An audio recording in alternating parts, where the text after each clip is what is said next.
What's going on, chat? Oh, what has happened to my camera? What has happened to the chat? What is going on here? Very unprofessional of me. Where's my camera? What the hell? One sec, guys. I think I fumbled back. I'm having a shit day today. I'll tell you guys why in a moment. Oh, there we are. Alright, we're back. Also, yeah, no, don't listen to Jerome, okay? Don't listen to Jerome about I'm lying about Peckham. I'm not lying about Peckham because, Jerome, listen, if you had friends from the United States, you would not recommend they go there. And I would ask you why. Why would you recommend they don't go there? And then you would tell them why. So I ain't chatting shit, okay? But let me tell you guys I'm having a shit day today. I'm having a shit day. Also, there's like a 20-second delay on stream for some reason today. So if I take 20 seconds extra to respond to something someone says, I'm not ignoring you. I have all of the Elder cards in One Piece. Yeah? All of the Elder cards. There's one that is on its way to my house. It was supposed to be here on Wednesday. It has not arrived. I wanted to take my cards to get them graded. Now I gotta go down to the goddamn post office, wherever the hell it is, and hound them to get my shit. So I've been sitting here sulking. So I was like, you know what? I'll come on stream. I'll sulk on stream, and we can bitch about Mierizo. My thoughts on Mierizo? I'll give you my thoughts in just a moment.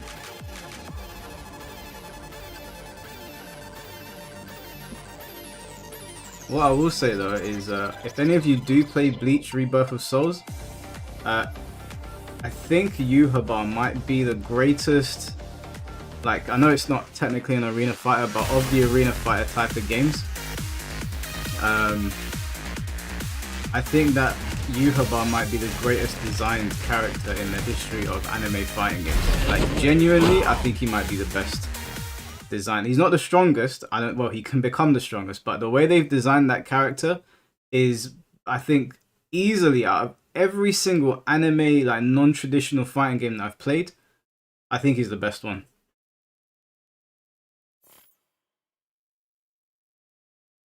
Also, I think at some point we'll watch the Nova Saiken video because I only got to watch 5 minutes of it, and he was destroying Coach Kazama. That was pretty peak. So I'll probably watch the rest of it on stream today. Round one. Fight. I haven't played Tekken in 2 weeks, boy.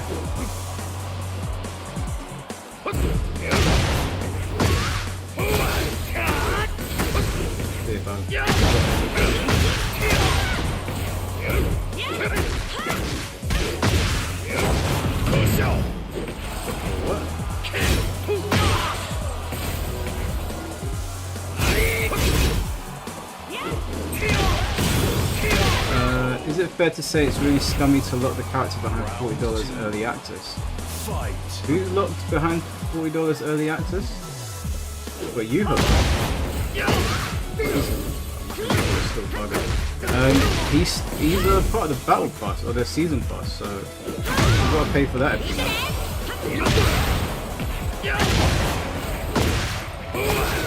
I heard that Nova Saiken's video was just peak, like he absolutely cooked it. So we're gonna watch the rest of it. I'm gonna watch the rest of it on stream today.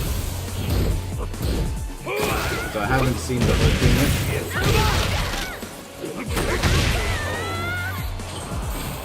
If you guys want to see how peak Yuhaba is, I can run through his moveset so that you guys get an idea of how well designed this character is. Like, it's very clear that Kamsoft understands fighting games because they basically made the anime version of Susanoo.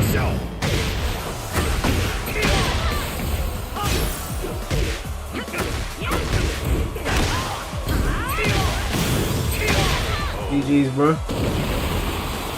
Game audio is too loud. Oh my god. Let me turn it down. Yeah, no. If you want me to show you what Yuhaba is like, bro.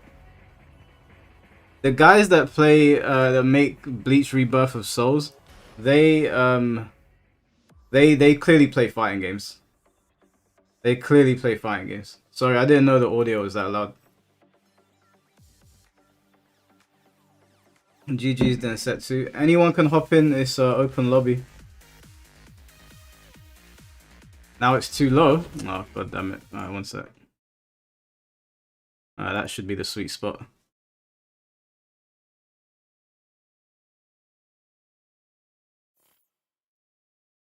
Get ready for Yeah, I don't think like season passes have always worked that way, bro. It's not a new thing to Bleach. I mean, you can make the argument that season passes themselves are a bad thing, but round one. Fight. yeah, it's not a new thing.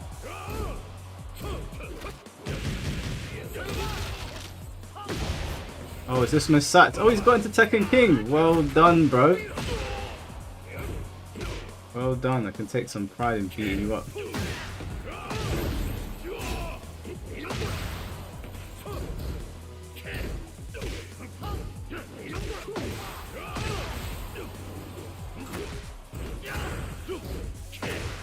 Nah, bro, he ain't charging on me. I know he's thinking to himself, oh, random hook. That one wasn't random.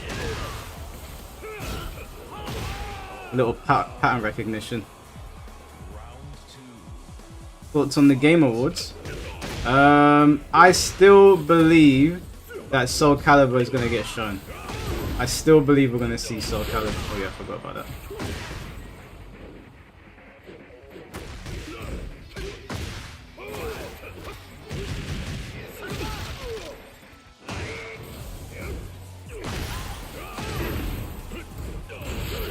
Ah, forgot about that shit. Round three. Fight.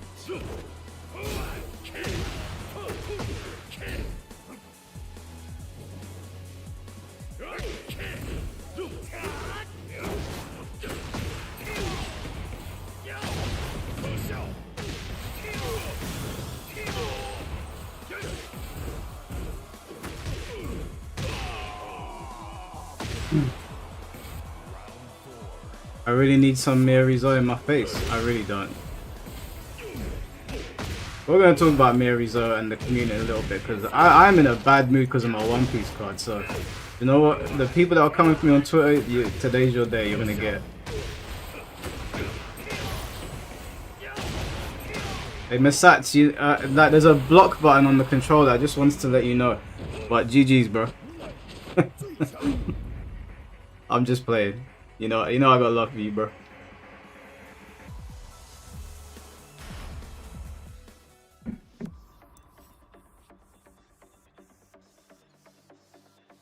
Ready for that Tekken beta tonight? It's not tonight for me.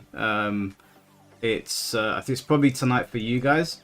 It's 8 AM for me. So tomorrow, I don't see your lobby. Can you invite me? I can't invite you because you're I haven't got you as a Tekken friend. You just need to type, if you put in the passcode, the passcode's 1234. You need to search for lobbies with passcodes. She might be the most honest in the game. Who, Mirizo? Oh, come on. There's no honest characters in this game, okay? First of all, there's no honest characters. Secondly, my argument about Mirizo was not about how viable she was going to be. That was never the argument. As a matter of fact, do you know what, Alexis? I'm not even going to tell you what the argument was because you already heard what I said. What is my issue with Mirizo? Round one. Fight.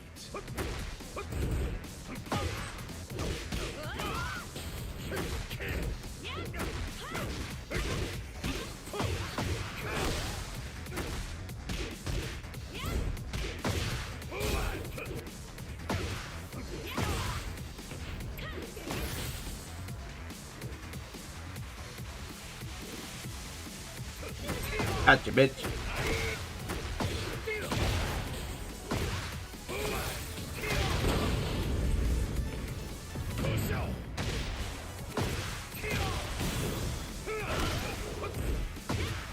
Nice block.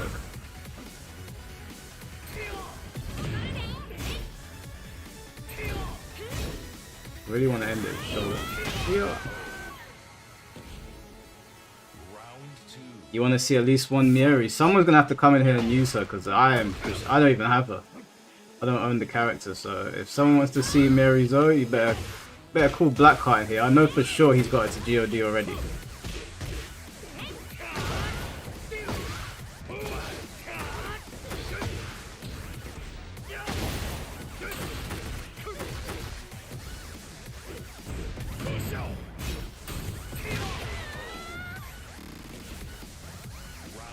Oh, Alexis, you play her? Okay.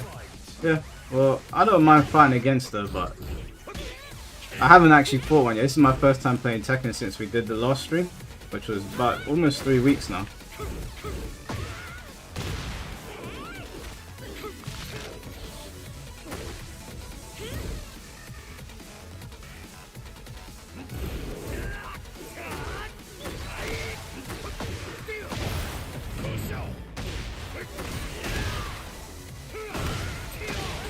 GG's, bro. That card got her to God 1 already. What the hell? Alright, man. Sort your life out, bro. You got her to God 2. Oh my lord. Yeah, sort it out, mate. I hope in the next game they turn Feng into a cute anime girl just to see your reaction. The thing is, yeah, is that I would laugh at something like that, like, oh, you know, that would never happen. It's gotten to the point now where it's like, it's probably gonna happen.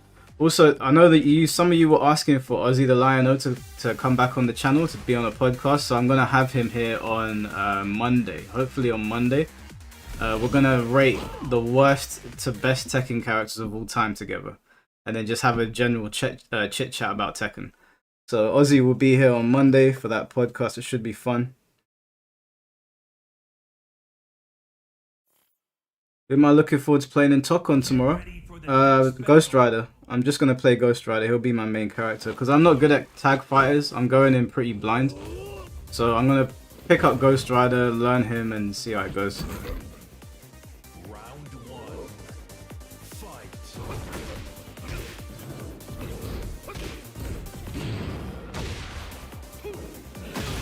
Oh.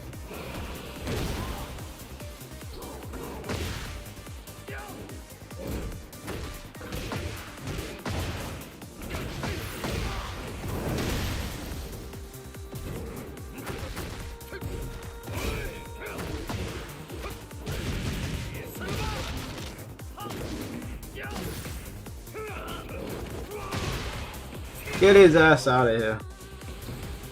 Done on Jahuti.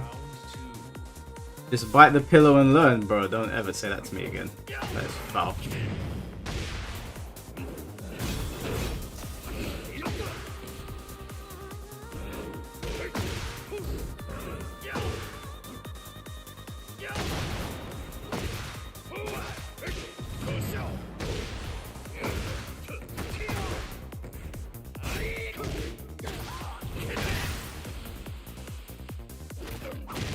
Isn't that a 2 break?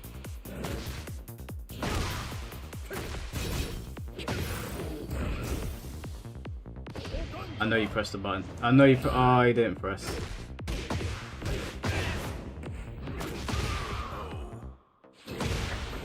Yeah, I'm going in blind tomorrow on Marvel. But I'm going to be streaming in the evening because I'm going to be out in the daytime.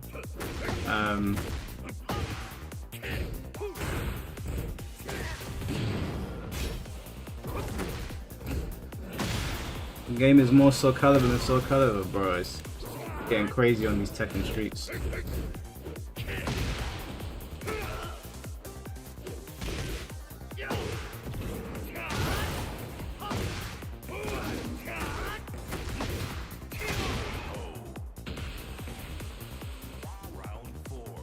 I really wish you guys wouldn't call me that. You know, my girl said to me, why do they keep saying you've got an OnlyFans? And I was like, babe, I don't have an OnlyFans.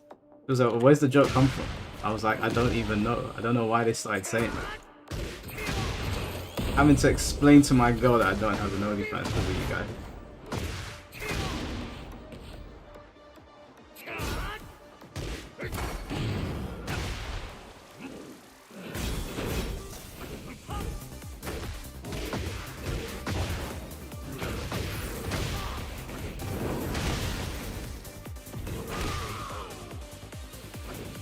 I'm gonna lose this match, man. You guys are distracting me.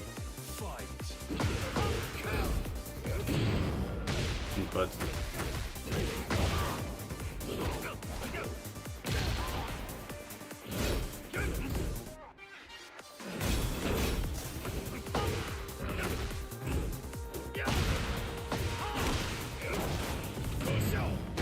What's going on, Temp?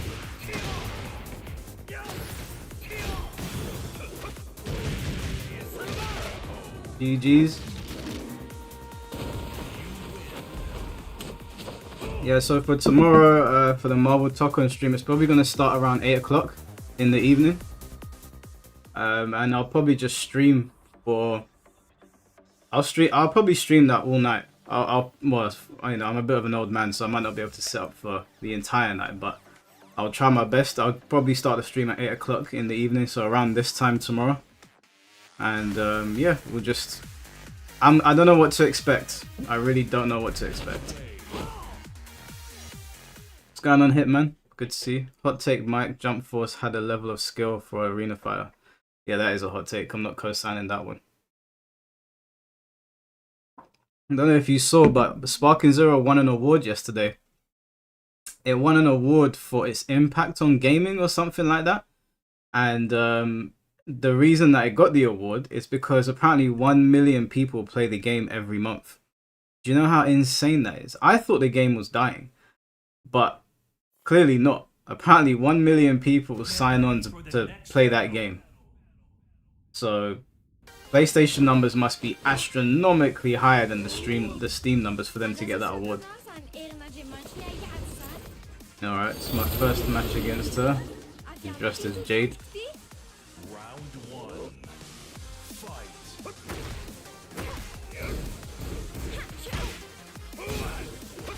Literally, I don't know what to expect.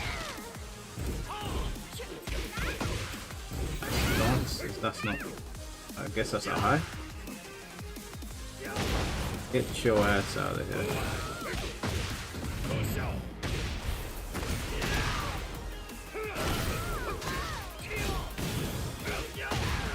Get her out of here. Round two. Fight. So.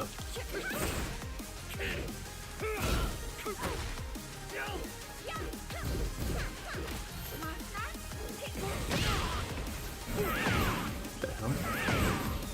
Thought that hit grounded.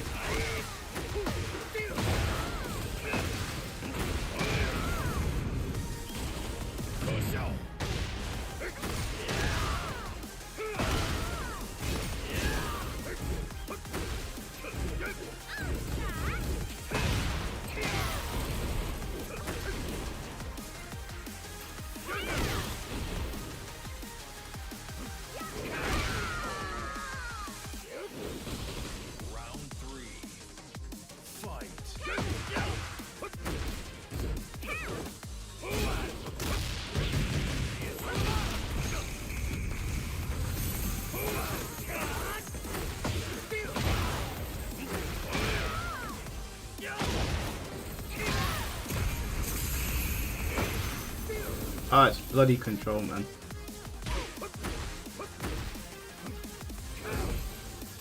Come on, Lexi, what's going on? Do you play her? Do you play her?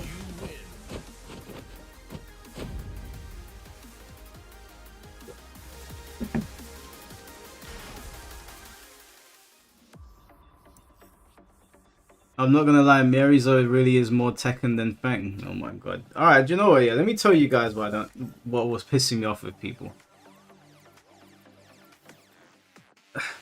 This just rots my brain. My entire argument against me not liking her, yeah, is the aesthetics behind it, not the balance, because I don't know anything about her balance. We saw a couple of her moves before she came out and they looked kind of ridiculous, but my argument was never the balance, it was the design choices. The design choices are what I didn't like, yeah, and that's up to me. That's my prerogative. That's what I'm into or not into. People came for me on Twitter. Oh, you don't even know if she's balanced. I didn't say she's unbalanced. I said I don't like the design choices. It's like I'm speaking Swahili to some people. Yo, this delay is mad.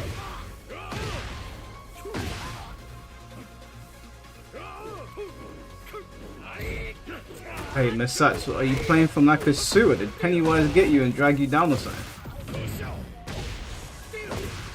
Mike, the stream's 2 minutes. Yeah, I know the stream's very delayed. It's about 30 seconds behind, so if I respond to you slowly, I apologize. Round two. Fight.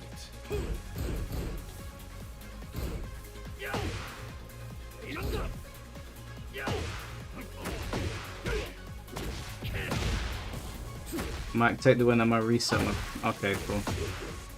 How'd you do Feng's unblockable again? Oh, yeah, that's it.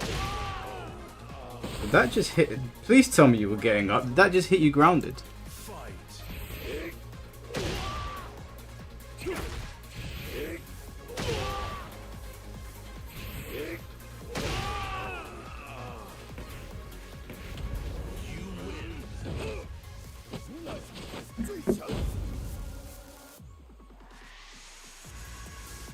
She's a Soul Calibur. She's more Soul Calibur than Tekken.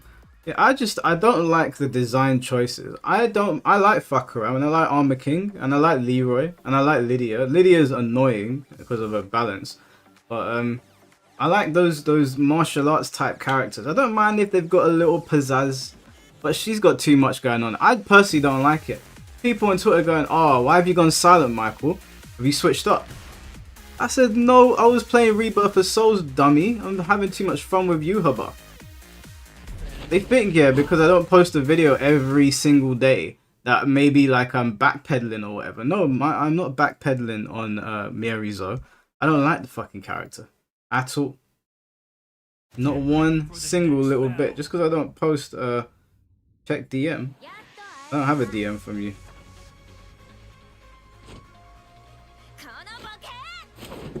Round one. Fight.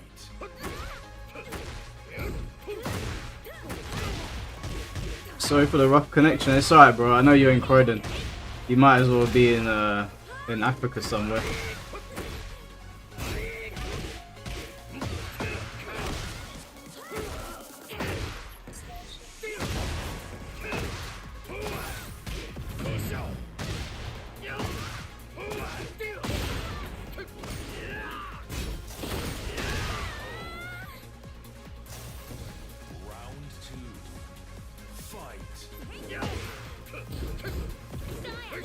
The rest of what she does is literally ogre stuff. No, it's not, bro.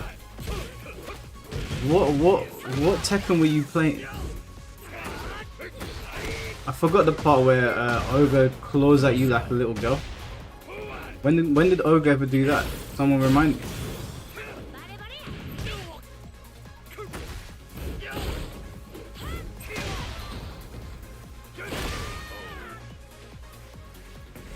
Using the same custom fit for a character as well. Bro, that's me in real life, man. I wear the same shit. I haven't been clothes shopping in I couldn't even tell you.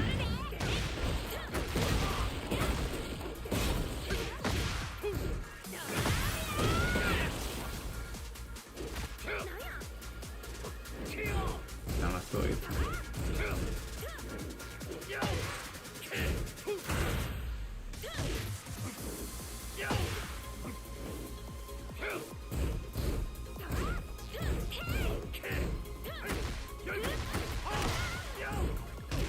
Got me. We need a Tekken 7 stream again. Dude, do you remember we did the Tekken 7 stream, how laggy it was? It was actually atrocious how bad the lag was. That's the only reason that I haven't reverted to Tekken 7, because you guys know what I'm like. I'm extremely stubborn. If I think there's a superior version of the game, I'll play it. But the problem with Tekken is, unlike all the other fighting games, it doesn't have a collection. It doesn't have anywhere for us to go. It's not on Fightcade. It's nowhere. This is the Tekken that we're stuck with. Until Harada decides to give us back the old Tekken games, we're stuck here with this one. I mean, she summons his spirit, summons snake hands. Perfection. I know you didn't play the old Tekken games, because the ogre that everybody was asking for was Ancient Ogre, not True Ogre. Nobody wants True Ogre playable in this game, okay? If he's a boss character you get to fight or do a challenge against, that's cool. But nobody's asking for True Ogre. Ancient Ogre was not summoning snakes or had horns coming out of his head or some sort of tail. Ancient Ogre was literally using the martial arts of dead martial artists or people that he had fought, and he was mimicking them. So, no. I don't know what you're talking about, bro. If this is your first Tekken, it's fine, but please, I've had so many people say to me, oh, she's just doing what Ogre was doing. No, she's not. What Ogre were you looking at? She ain't even doing what True Ogre was doing.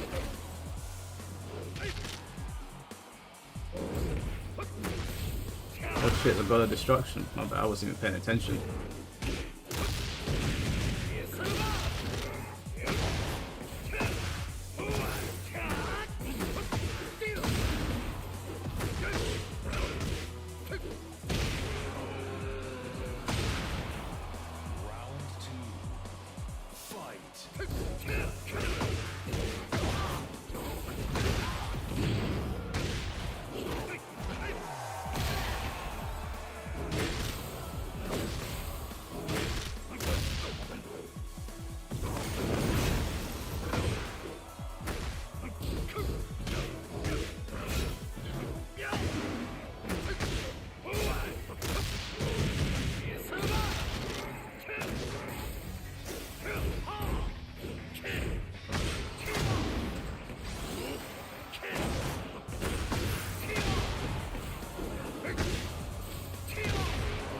Tekken 4 is my first Tekken, and you basically said you want combo and Mokujin. I didn't say I want combo and... I said I don't mind if they put Mokujin in as a free character because he's a random select. I don't want paid Mokujin. You really gotta stop taking what I'm saying and spinning it out of context, okay? You've done that like 3 times now. I saw one of the times you did it in your video. If they want to put combo or Mokujin in the game, that's fine, but they can't be paid characters. Bro, this guy, he just makes shit up. If you put Mokujin in the game for free, that's good. He's a random character. He should have been there anyway, because he'd be good for streams. It'd be good to do random, like get Blackheart in here to do a Mokujin stream. But no one's paying for Mokujin.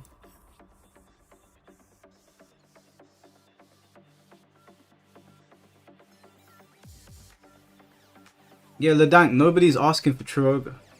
No, but do you... Are we all clear on the difference between Ancient Ogre and True Ogre? Does everybody understand the difference between those two characters? Or do I need to pull up a move list from old Tekken games?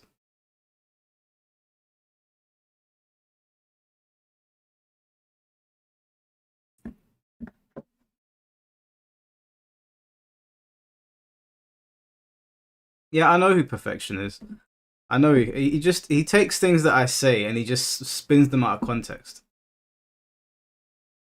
You said essentially Ancient Ogre is just a copy character, and that what Combat and Mokujin already are. So essentially you want paid... No. Do we understand the difference between Mokujin and Ancient Ogre? Are you... I can't be bothered with some people. Do you know what the problem is? Yeah, I don't mind people chiming in on conversations. Obviously, everyone has the right to. But if you don't know anything about the characters, why are you questioning me? Ancient Ogre has a set moveset. It doesn't change, right? So if I play Ancient Ogre, I don't have to worry about picking him on the select screen and then a random character's moves being generated through it. What will happen is, when I pick Ancient Ogre, he will always have the same moves, but there will be moves from legacy characters. Yeah? Mokujin is random. Mokujin is completely random.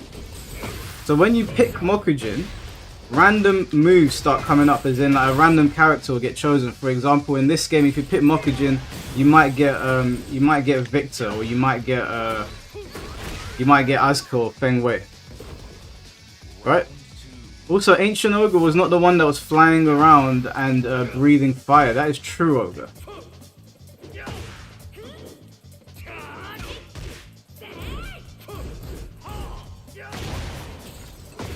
Do you know what? I hate to say, because I don't like that term being used, but there are a lot of people that are like Tekken tourists in this, that are chiming in this conversation. It's okay to not know. Tekken's an old series. If you're new to it, that's perfectly fine. But stop telling me, who's been playing since Tekken 1, what these characters do when you don't know.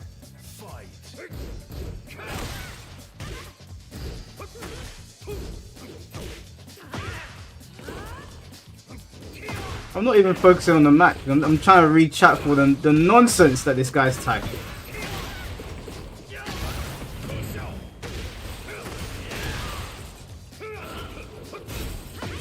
What happened there?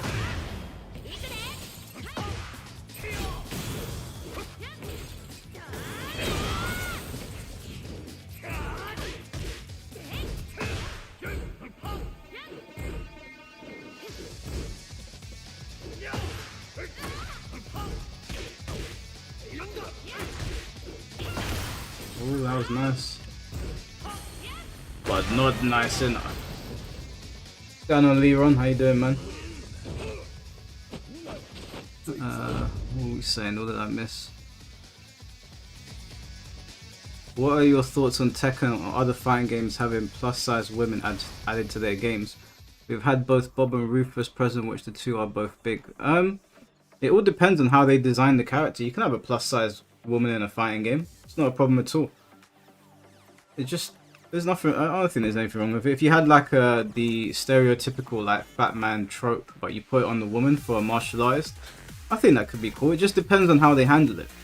You could make a fat woman, and you could make her like really funny or really serious, and like you have to respect her. And I think both can be positively received. Or you can make a really fat woman and make her super irritating, then everyone's gonna make fat jokes. So, you know, it all depends on how it lands.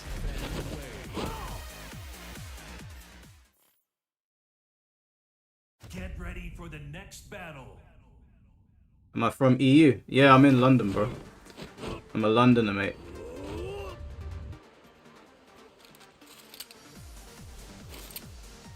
What Tekken characters do you think could be a guest in Mortal Kombat? Tekken characters as guests in Mortal Kombat? Probably Ancient Ogre, to be honest with you. I mean, he looks like the more threatening version of what's his name, Kotal Khan. I mean, Kotal Khan was a little bitch. Let's be honest. He looks like a Kotal Khan, except he's not a bitch.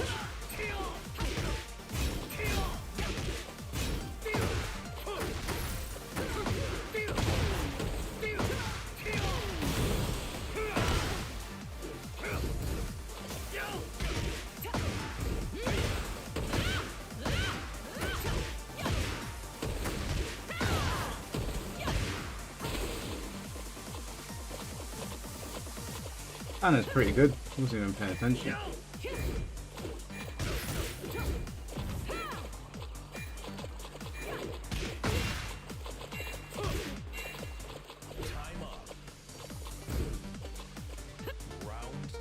They treated Kotal Khan like they hated him. They did. They did Kotal Khan very, very, very dirty.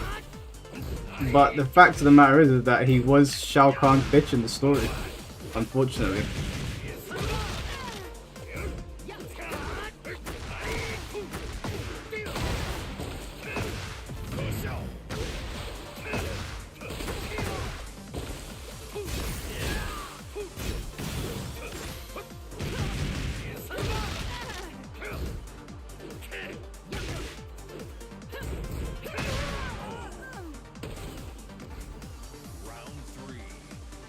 You like Kotal? I liked Kotal Khan, bro. I liked him, and then he got his back broken and his head torn off. Like he got completely treated like an idiot. But Mortal Kombat has a tendency to do that with its like they do that with Noob Saibot all the time. They introduce Noob Saibot, and then they just job him out. They don't know how to treat their villains or like their imposing characters. Even Shao Kahn losing to Kitana, I was like, bro, what is going on here?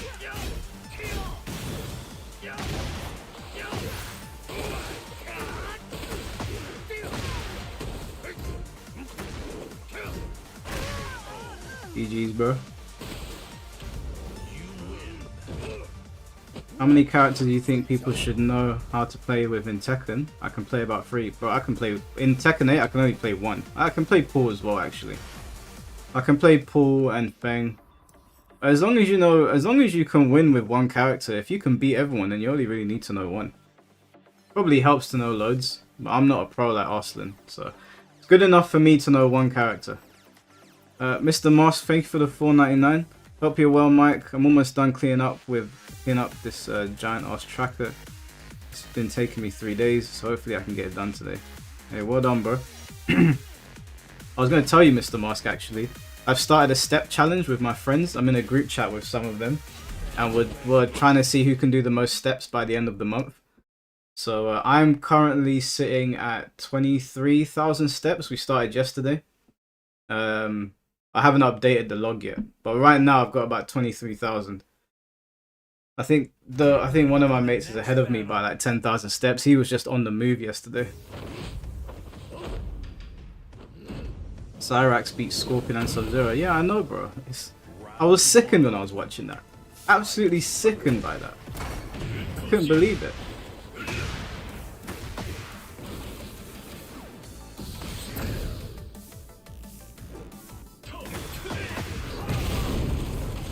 Michael was next and suddenly got pushed to the back. I don't...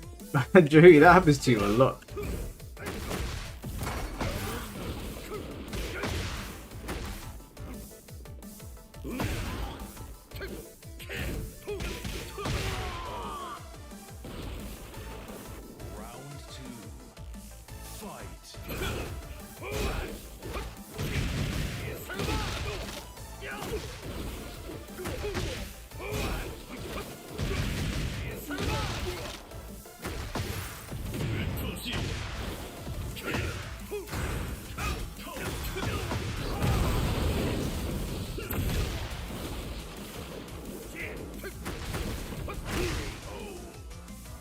What do you use to count your steps? I use an app called Step Up.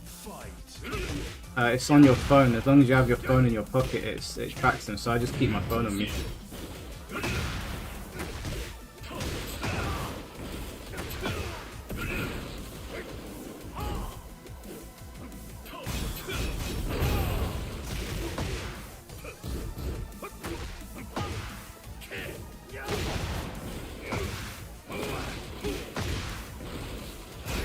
I think the wall was way closer than it was.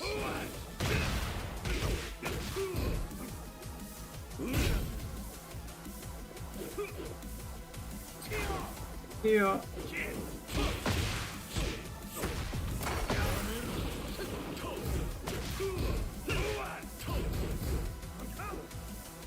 Oh, he's trying to go for a blinder. Gun on Katari Ninja. Alright, hold on, let me lock in. I'm playing too many games. Need to get this man out of here.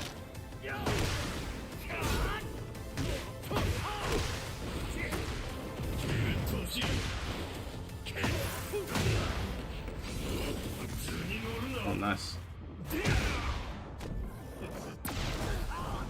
I'm gonna be real, MK1 doesn't have any lore at all.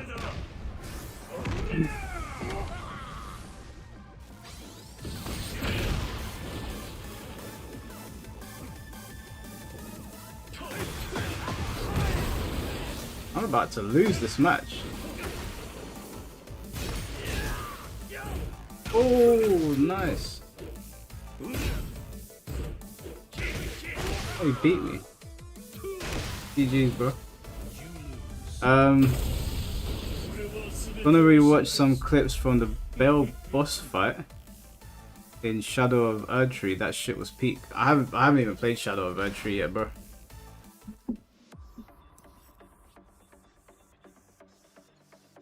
I didn't think I would win, bro. I'm sorry, bro. I was not paying attention to the fight. My bad. Trying to read chat. I was trying to look for Perfection's silly comments. Pick Paul against your Miri. Yeah, fat chance of that happening.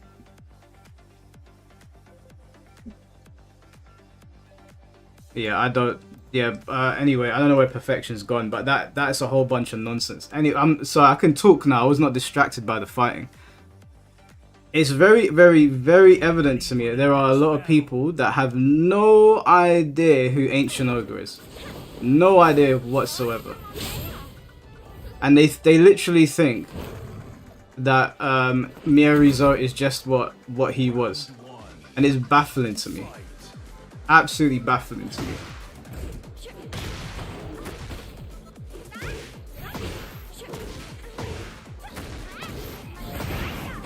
Are there any rules for joining the lobby? No, there's no rules, bro. You can jump in.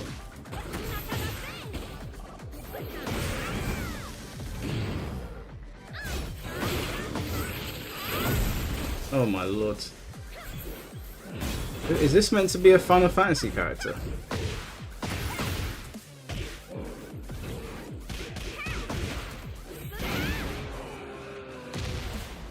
Going on, Reverend. How you doing, bro? Oh yeah, let me put the lobby passcode up there. Sorry, my bad. When is the vlog in Peckham? Bro, you're funny.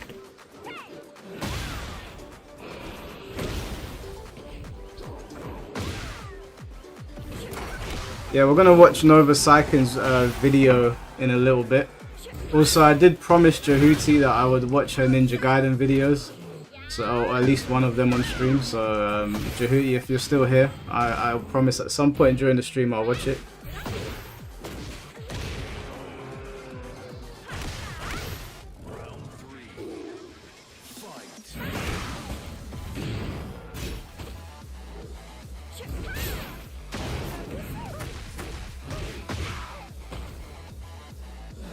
Been meaning to ask something. I thought it was meant to be your mum. Hey, JJ, listen, bro. There's lines. Don't cross them.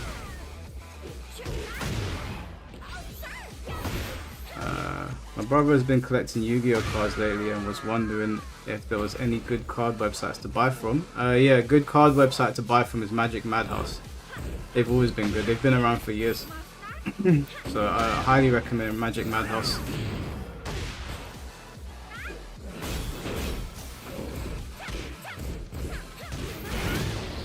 What do I think of the latest patch for Bleach? Do you know, I've got a better question, Loco.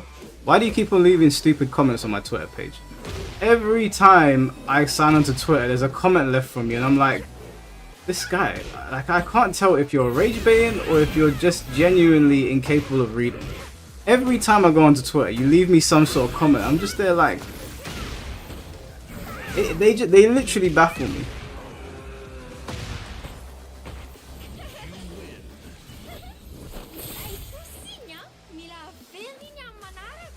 Mike, you think Cooler should be introduced in the newest chapters of Dragon Ball Super?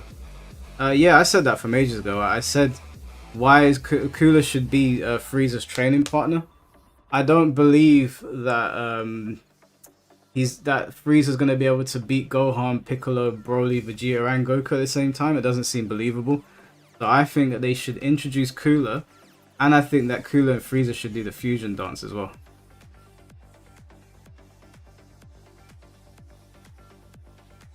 But by the way, Mike, do I send you any cards I get for One Piece to your Discord? Pretty much willing to part with any I get. Do you have One Piece cards that you're willing to part with?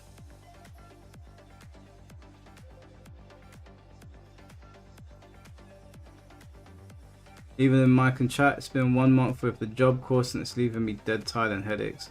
Stick with it, Lone Wolf. We all gotta work. Is Cooler not dead? Cool. Yeah, well, he's dead. He's not even canon, but yeah, I guess so. He's dead. Get ready for the next battle. Round 1. Fight. The 5 Bella had like 100 packs the other day.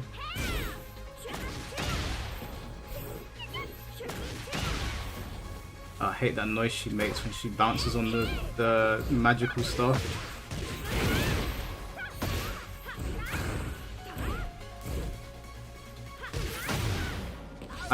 If I don't agree with your takes, what you want me to do? It's not that you don't agree with my takes, it's that you literally don't read.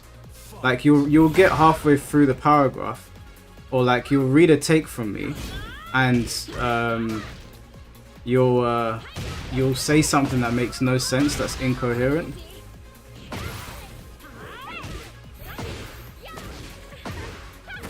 Hey, C-Bims, why did you delete Reverend's comments? Oh, he said my bad. Okay, no problem. Yeah, Loco, I'll give you an example of one of the things you said the other day that I thought was so. I read it and I was like, what the hell? What is wrong with this guy? I said something about every character in this game being super cheesy. Every character in this game, every single one. And I openly admitted that like I got to God of Destruction basically by cheesing people to death. And then you replied to me saying that I commented on that clip about Main Man and then gave no examples of cheesy characters, and then went on to say, you even said yourself, Mike, that you use cheese to get God of Destruction. I read it and I was like, well, then isn't that your answer?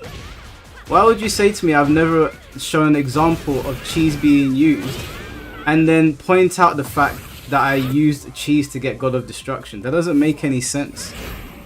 And I read it and I was like, are you high or something? Like, that's not even about agreeing with my take. You answered it yourself. You disagreed with me and then agreed with me.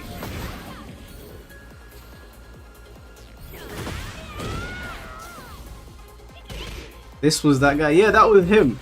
I read it and I was just like, man, do you know what? Yeah, I don't know if it's Twitter. I don't know if people sign onto Twitter and their reading comprehension goes out the window. But I was just like, man, what would I even say to this?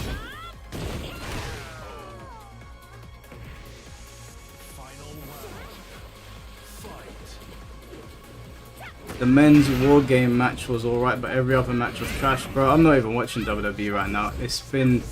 Even my girl was sitting with me, she was like, don't you want to watch wrestling? It's on, and I was like, nah.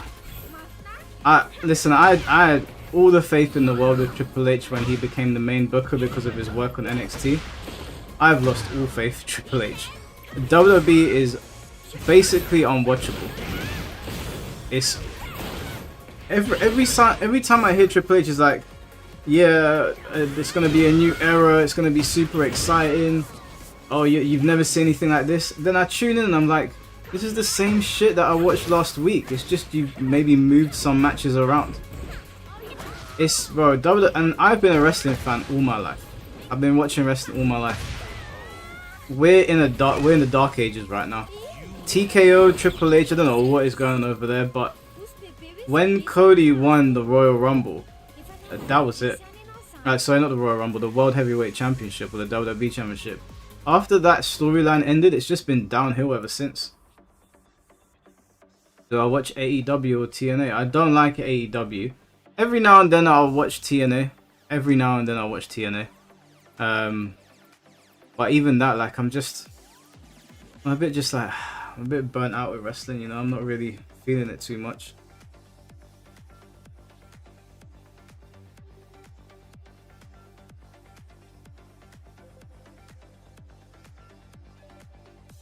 They've ruined John Cena's heel run and retirement tour. It's been nothing short of humiliation ritual, and they don't let Jey Uso's story progress. No, Perfection, you're here, bro. I want you to answer my question. I want you to answer the question I asked earlier. Let me reiterate it to you. Why are you and people like you on Twitter talking about characters that you've never even played with before and never seen before? I don't move the subject to WWE because you're here. I want you to answer the question, because on Twitter I can't get a coherent answer out of anyone. As a matter of fact, Perfection, do you know what? I would like to speak to you. Why don't you jump on Discord and we'll have a chat? Because you're the perfect person to speak to for this.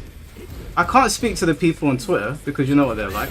But you're here now. Why don't we have a chit chat about Ancient Ogre, True Ogre, and Mierizo?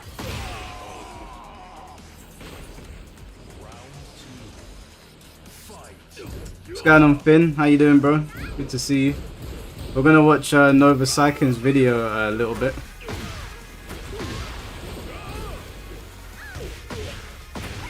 To me, there's 3 eras of NXT: Dusty Rhodes, Triple H, and HBK. There's a reason why Triple H got demoted before he became the main booker. Hey, you're probably not wrong, bro. It's been rough. Yeah, it's been rough to be a wrestling fan.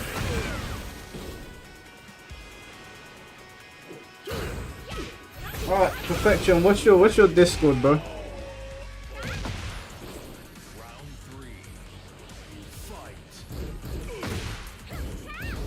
Let's have this chat, because basically you're a perfect representation of Twitter, so I can have this conversation as if I'm having it with the whole of Twitter.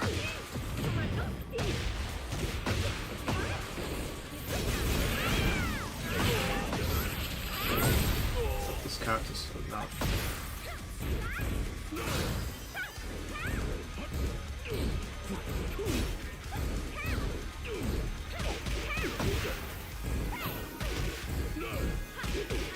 I could not be better, coach, because I'm an operation going as planned. Oh man, bro, I only watched a little bit of Nova's video, but man, that shit was a slam dunk, and I only saw a little bit. I can't even imagine what else is in there. Am I gonna play Kiwami 3? Of course, man. I can't wait to play Kiwami 3.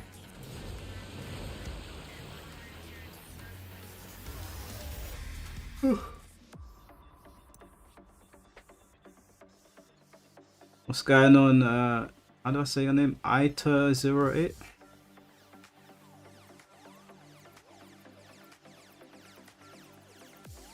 Apparently ESPN is not pleased with WWE right now. They are not making enough money for them. Bro, I'm not surprised. I am not surprised. I heard that if you're a family member of the wrestlers, they're charging the family members to actually come to the shows. So I was watching Lana, CJ Perry on a podcast, and she was saying that she went to watch Rusev and they charged her, and they ended up paying like some ridiculous sum of money to just sit there and watch. It's Lord Perfection on Discord. Alright, cool. Let's okay,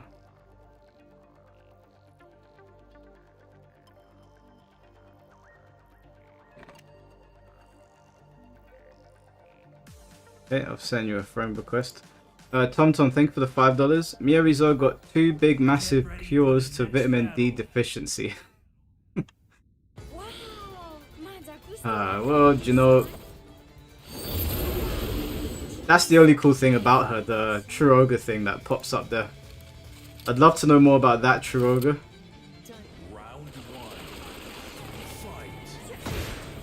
Come on, Mike, the Miyavizo hate is forced.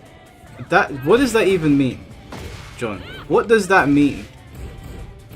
When you say it's forced, explain that to me so that I can respond to you accordingly, because I don't know what you mean when you say that.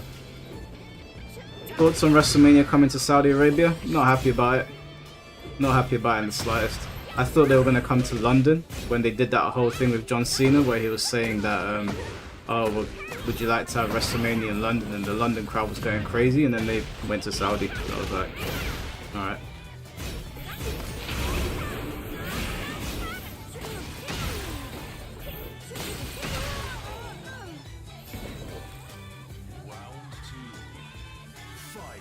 I could tell Mike was on Captain America's side instead of Iron Man. Oh, why? What makes you say that? Apparently WWE is trying to have Donald Trump to show up at John Cena's retirement match. Yeah, I saw that. Well, I'm not surprised. The McMahons have been working with Trump for a long time. So I'm really not surprised. Isn't Triple H a part of his cabinet? And isn't Linda McMahon like the head of education or some shit like that? And he was friends with Vince, so yeah, I'm not surprised at all. All right, this is perfection. Getting really cool.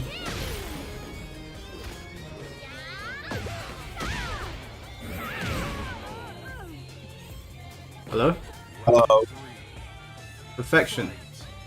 Yeah, what's up? How you doing? Yeah, we're fine. How are you? Yeah, I'm not too bad. Not too bad. I guess we'll just jump into it. Why?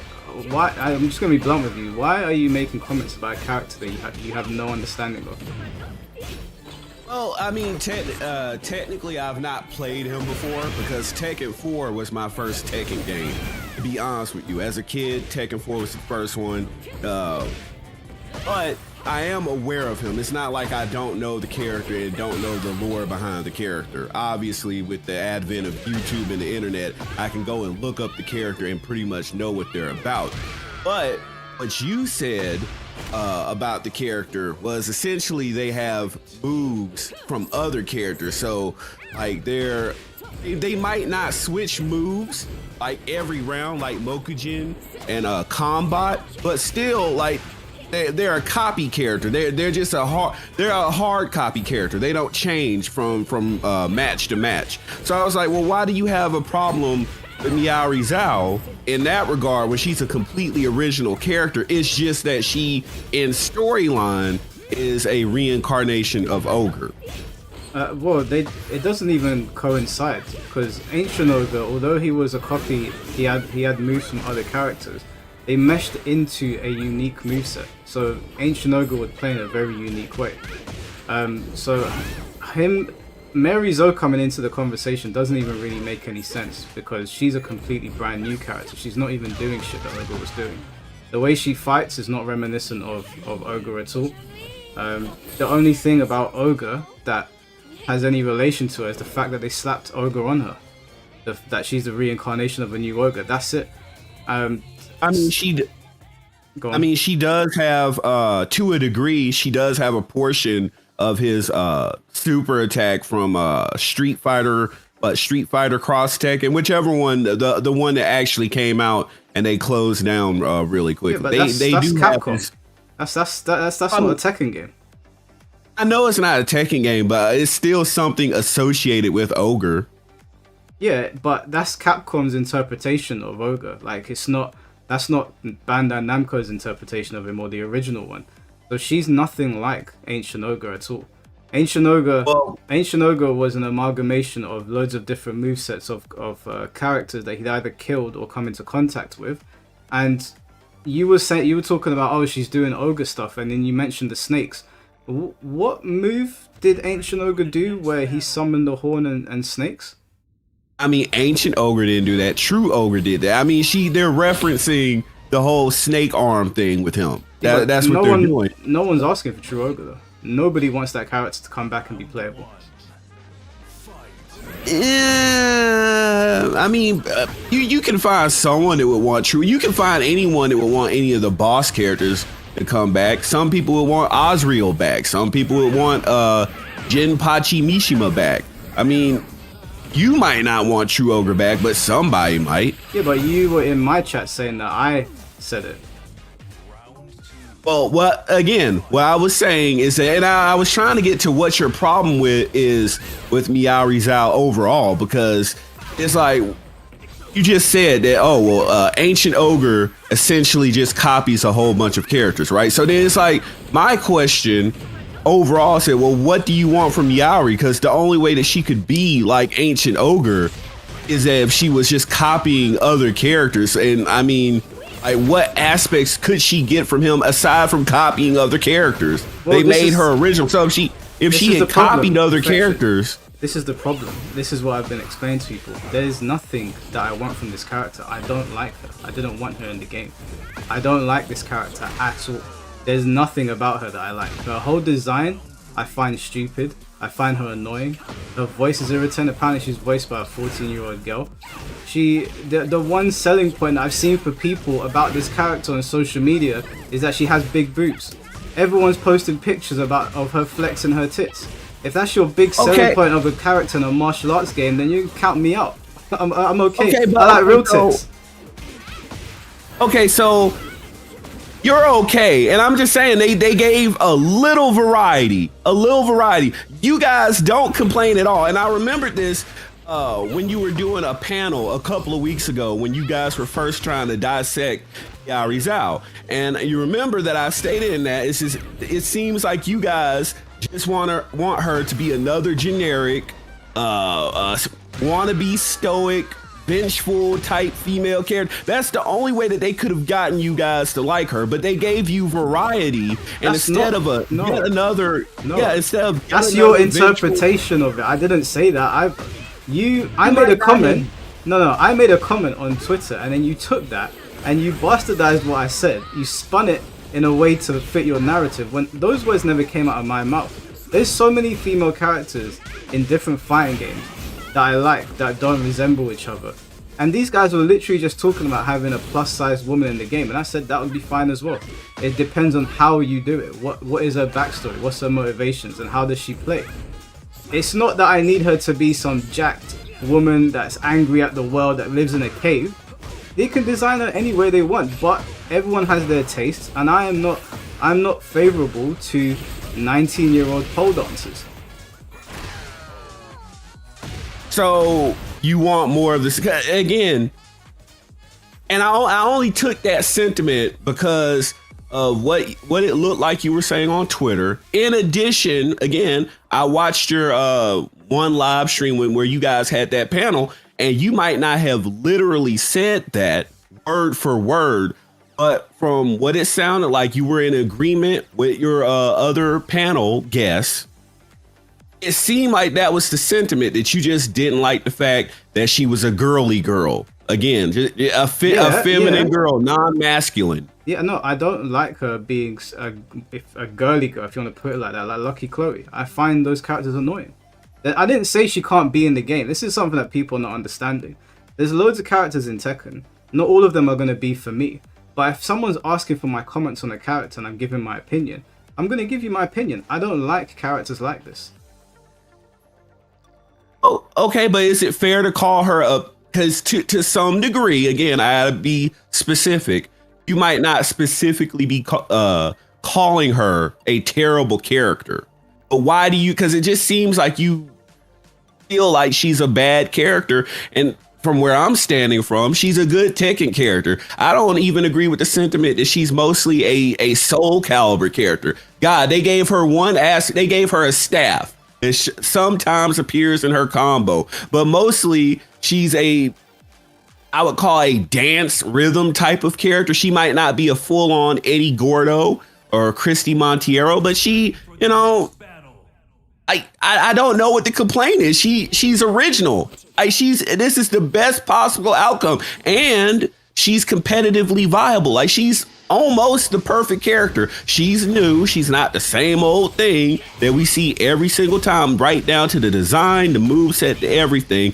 And it just seems like inability, not even an inability, but a desire to not be satisfied. It's like you guys have gotten into this culture of not wanting to like anything that Tekken puts out.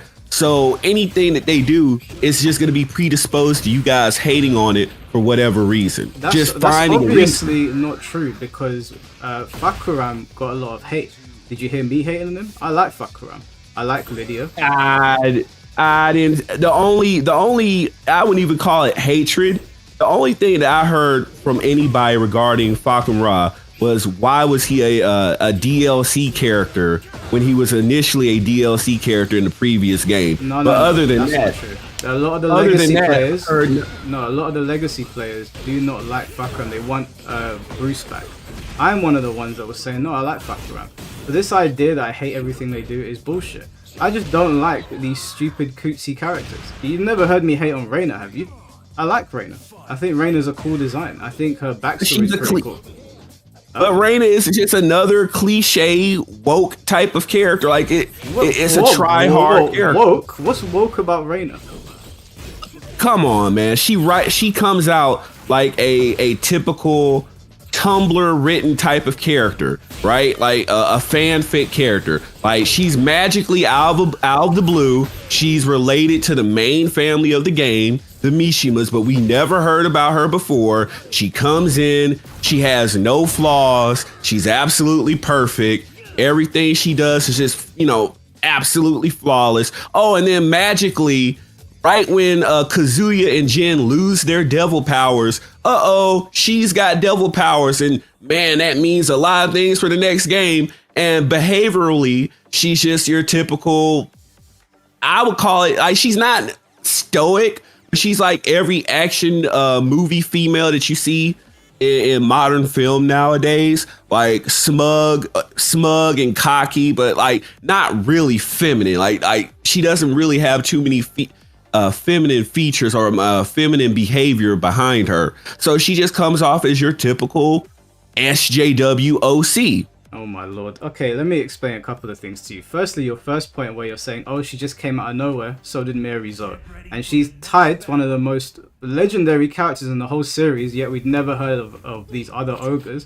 Yet in her story, everyone knows about her and they're traveling to Madagascar to fight her. Now, obviously, the obvious explanation is that when you make new characters, you have to find ways to fit them in. That's what they did with Mary Zo, even if I don't like it, and that's what they did with Reina. Secondly, Reina is in a competition called the King of Iron Fist. The fact that your criticism for her is that she's a tough woman really goes to show why you like Mary Zo so much. Reina is part of a family that are full of devils, and the guys in the family have been throwing each other off cliffs since God knows when, and your criticism of her is that she's tough. Oh, no, hold on. To address the first point, there's a difference here, right? Yari Zhao has no choice but to be new on the scene. She's an original character, but where I was addressing Reina is that we've seen the Mishima family for years, right? Ours was the last new uncovered family member, and it somewhat makes sense, right? But then all of a sudden, after all these years of blood feud, all the things that happen, all of a sudden now we have Reina. Reina didn't appear during the events of Tekken 4, Tekken 5, Tekken 6. And, you know, when Jin was taking over the world, when Heihachi died the first time, or allegedly died the first time in Tekken 5, which he didn't die. But, you know, all these events that were going on with the Mishima family. And then all of a sudden, she comes out the blue. And there you go. Reina's there. Okay, wait, and then it doesn't make any sense. Perfection. Listen, first of all, I mean, this is a silly argument anyway, because Tekken's story has always been stupid. So silly things are always going to happen, whether I like Reina or not. This reason for disliking Reina is dumb. You don't like Reina because she's a strong woman. I know she's gonna come out the blue because it's Tekken and it's gonna be a crazy story. But I'm addressing like in universe, it just doesn't make any sense. Stop. Sorry, hold on. You're calling her woke and SJW because she's a tough woman. Like, let's just get this straight. Because she's not a cutesy girl, you think she's woke. No, I'm not saying because she's not cutesy. What I'm saying is she's woke because she comes off as like a typical modern 95-pound woman beating up the 300-pound jacked bodybuilder. I can do anything, hear me roar type of SJW. You know what I'm talking about. But Xiao Yu has been doing that for a while as well. It's just that when Xiao Yu does it, she sounds like a schoolgirl. That's the only real difference. But there's a difference. I don't hate Chun-Li, and she's a forward, confident female character. I don't hate Chun-Li. So you know why? Because she's well written and everything she does makes sense, and she's original, and she doesn't try to be that type of character. She's just written in a better way. Reina's a Mishima. What did you want Reina to be super feminine and into pink stuff and what? She's been raised around monsters. That's another thing. Okay, that's another thing. And I was getting to this before. How in the hell, and this what makes it even more of a fanfic woke type of character. It doesn't even make sense that number one, she has the devil gene because she comes directly from Heihachi. So she wouldn't even have the blood required because Heihachi doesn't have it. It was already confirmed in the last Tekken game that everything was coming from Kasumi, from her, that all the devil blood was coming from her. So we know that Reina is not related to Kasumi at all. So all of a sudden, like now she's got devil powers because there's no connection there. It doesn't make sense. So they say that on her. Didn't they say she's from Kazumi's clan? Yeah, they didn't say it. I'm saying the only way that she could have double blood is if she was one of Kasumi's children. She's not. No, she could have devil blood if she's from that clan. Did they say that she was from that clan? If you go into the story logs, they allude to the fact that she's from that clan. So either she's Kazumi's kid or she's someone's kid from that clan. Because Heihachi's meant to have 17 children around the world. So we don't know who all of his kids are. So that seems like a coincidence, because it is no way she's too young. She would be too young to be Kasumi, to be Kasumi's child. For all we know, she's in her 30s. I know you're gonna say clan, but you mean to tell me Heihachi got with another woman from that clan, from the exact same clan, and would not know it? Come on. Do you know who Heihachi is? He's got 17 children. Confirmed. We don't even know how many he actually has.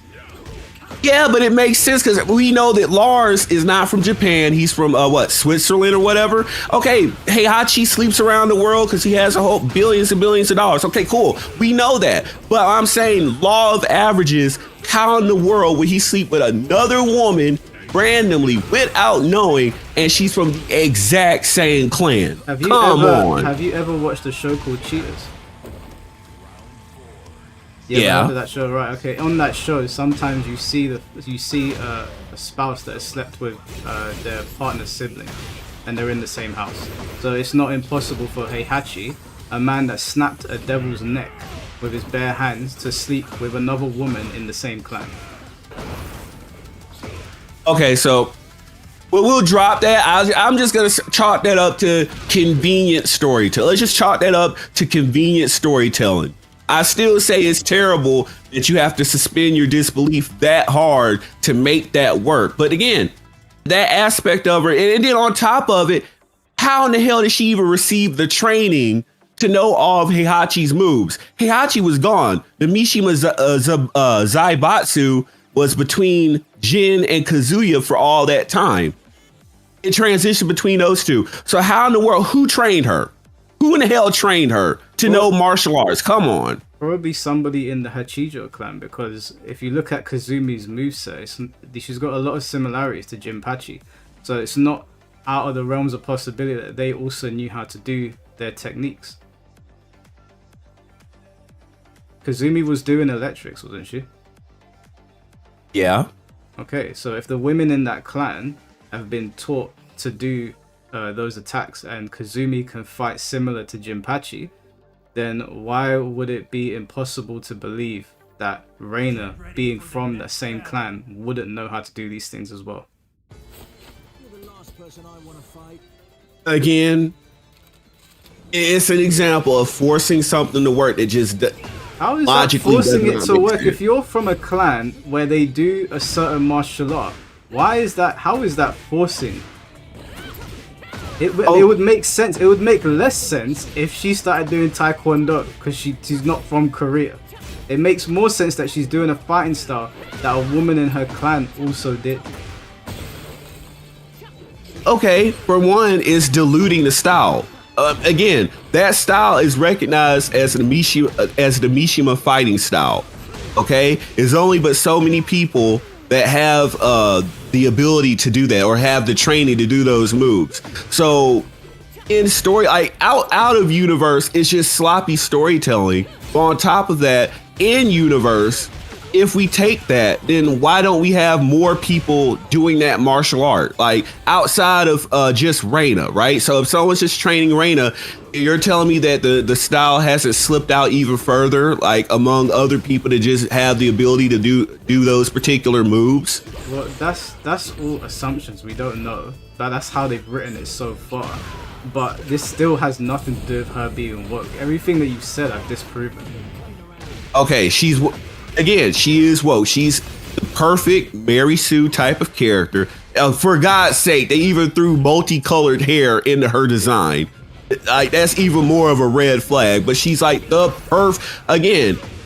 she's written to be the perfect OC character. Do you think Lydia is a Mary Sue woke character as well?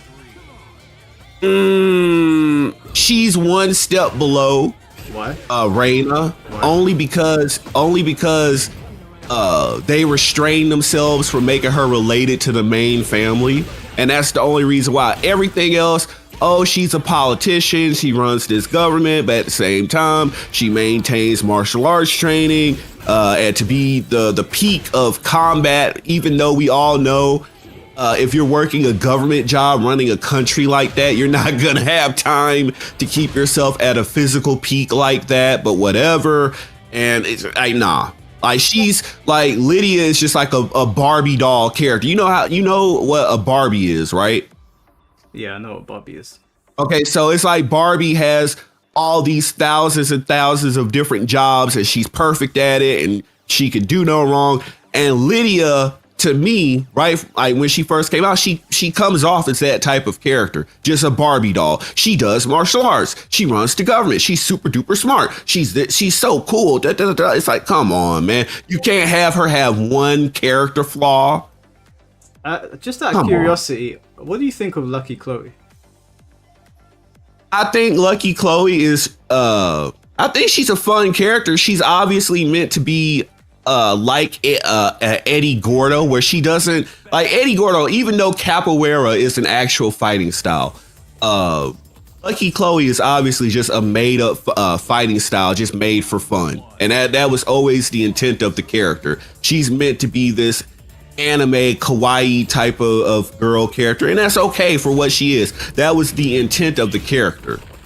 I don't have a problem with her. Okay. I was just curious. It seemed okay. I'm noticing a pattern. You don't really like the. I'm assuming you didn't really grow up watching like Shaw Brothers martial arts films or anything like that. No. Okay. It sounds to me like you don't really like a stereotypically tough woman in like the martial arts fantasy. You prefer more the cutesy anime, like cat is jumping around on a pole sort of character. Oh, no, you got that completely wrong. I like, and again, this is not Tekken, but Chun-Li. Oh, but if you want to go Tekken, I like Nina Fox before they ruined her in this last game. I mean, let's see, who else? Obviously, Zhao Yu, she's a cool character. I think Zafina has like kind of become stale. When they initially introduced her, she had like that mystery factor. But after they dealt with Azriel, I have had no direction with her character, so she kind of fell off. I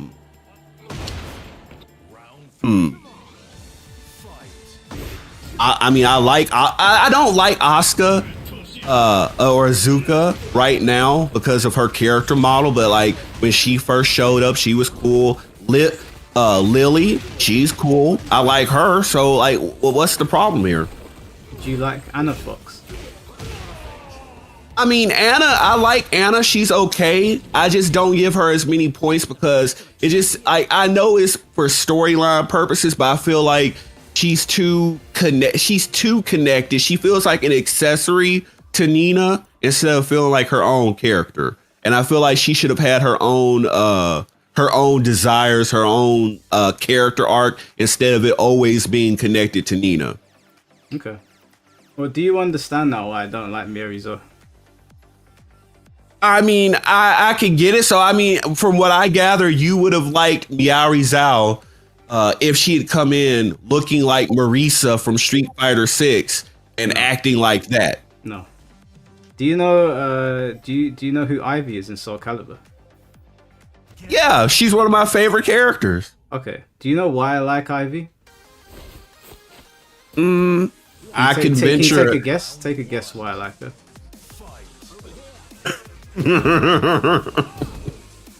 I mean, the character design. Well, give a few more points. What do you think makes Ivy the kind of female character that like I would enjoy playing, or saying that like I'm a fan of? I mean, she's definitely like the more dominant type, I guess. Miari doesn't give off like that dominatrix vibe that Ivy gives off. So I mean, I'm not gonna judge you. I mean, if that's your taste, whatever. But you know, to each their own. Okay, the reason I asked you that is because I wanted to hear what kind of answer you're gonna give. When you laughed, I know that you were laughing because you were thinking of her boobs, and you've just said dominatrix type. Now, we play fighting games for different reasons. The reason that I like Ivy is because she is a sellable warrior. When I'm watching her fight, you can sell to me that Ivy can legitimately go around killing men or beat her father in a fight. Her story is genuinely interesting, and her fighting style doesn't revolve around her sexuality. But when I asked you the question, it doesn't. It's the problem here is that I know people like you. You play fighting games for different reasons to me. I like what Ivy offers, and obviously that she's designed in a way that would attract a player like you. But I am not interested in Ivy because she's a dominatrix. I get the play on the whip, and I get the fact that she's always got her cleavage showing. But when you look at Ivy, you see tits, and dominatrix comes to mind. When I look at Ivy, I look at someone that is a sellable fighter. When I look at Miarizo, she doesn't sell to me as a fighter, especially the way she fights. She claws at you, and in Tekken 8, when people are punching, it sounds like a gun is going off, but Miarizo's doing these little taps. It's not a sellable character to me. She looks silly. Whereas Lydia looks like a legitimate martial artist. When I look at her, I'm like, yeah, she kind of reminds me of like, what was her name? Cynthia. I can't remember her last name. The child probably knows. Cynthia from the old martial arts films where she used to fight men, and it was believable. So I don't like this whole fantasy side of Tekken, and I think they pushed it too far. I think it was okay when it was subtle. And I think that newer players like yourself, I know you're saying that you're from Tekken 4, but it just doesn't sound like it. Because you don't seem to understand why someone like me was okay with Ogre and Devils and Kangaroos, but is not okay with someone like Miyamoto. And it doesn't matter how many times I explain it, you don't seem to understand.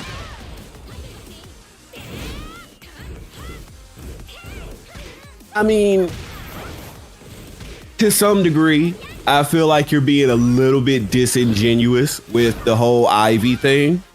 I'm not. I don't play Ivy because she's got big tits. You probably do. No. And I think there's a little bit of a disconnect. I play fighting games like everyone else does, but I feel like people like you, when it comes to female characters, they feel, and I feel like it's a public relations reason as to why you're in denial with female characters. Now, I'm not saying every female, what that means is, and we see this a lot in anime, right? Where people have to act like they don't notice a really attractive woman that is created for the purpose, like everything in the world. We know that sex sells, right? And we know that some things are deliberately made with the thought of sex in mind. So it's people in the fighting game space, especially like the DOA scene, and in the anime space, that will act like they don't notice a really attractive woman that is definitely erring on the side of fan service. And that's what they're meant to do. So we all know, since the dawn of time, Ivy in Soul Calibur is meant to be top tier peak fan service. 1000%. Yes, she fits into the story. Yes, technically you can use her fighting style and whatever, But at the end of the day, she's meant to sell sex to sell the game. That's what it is. And to some degree in Tekken, before the last couple of years, they kind of had that in mind with different female characters before DEI and ESG became a thing. And I just feel like you could have a balance to it. You could definitely strike a balance where a character does have a level of fan service and a level of seriousness without getting into the repugnant part of seriousness where they're trying to abandon all femininity and be masculine. I do feel like there's a balance there that can be struck. Okay, so this is why your point doesn't make any sense. You've made all these points for Ivy, but you call Reina woke. And yet in Ivy's story, she's fighting a superpowered undead pirate. She's got quite a deep voice, and she doesn't exhibit any feminine traits other than the fact that she wears very revealing clothing. There's nothing. Hold on. There's nothing really typically feminine about Ivy other than the fact that she's whipping you and she has big boobs. If anything, Reina has exhibited more femininity than Ivy. The one saving grace of Ivy for you is that she's almost half naked. Well, no. Here's the thing. Ivy is feminine. I mean, okay, it's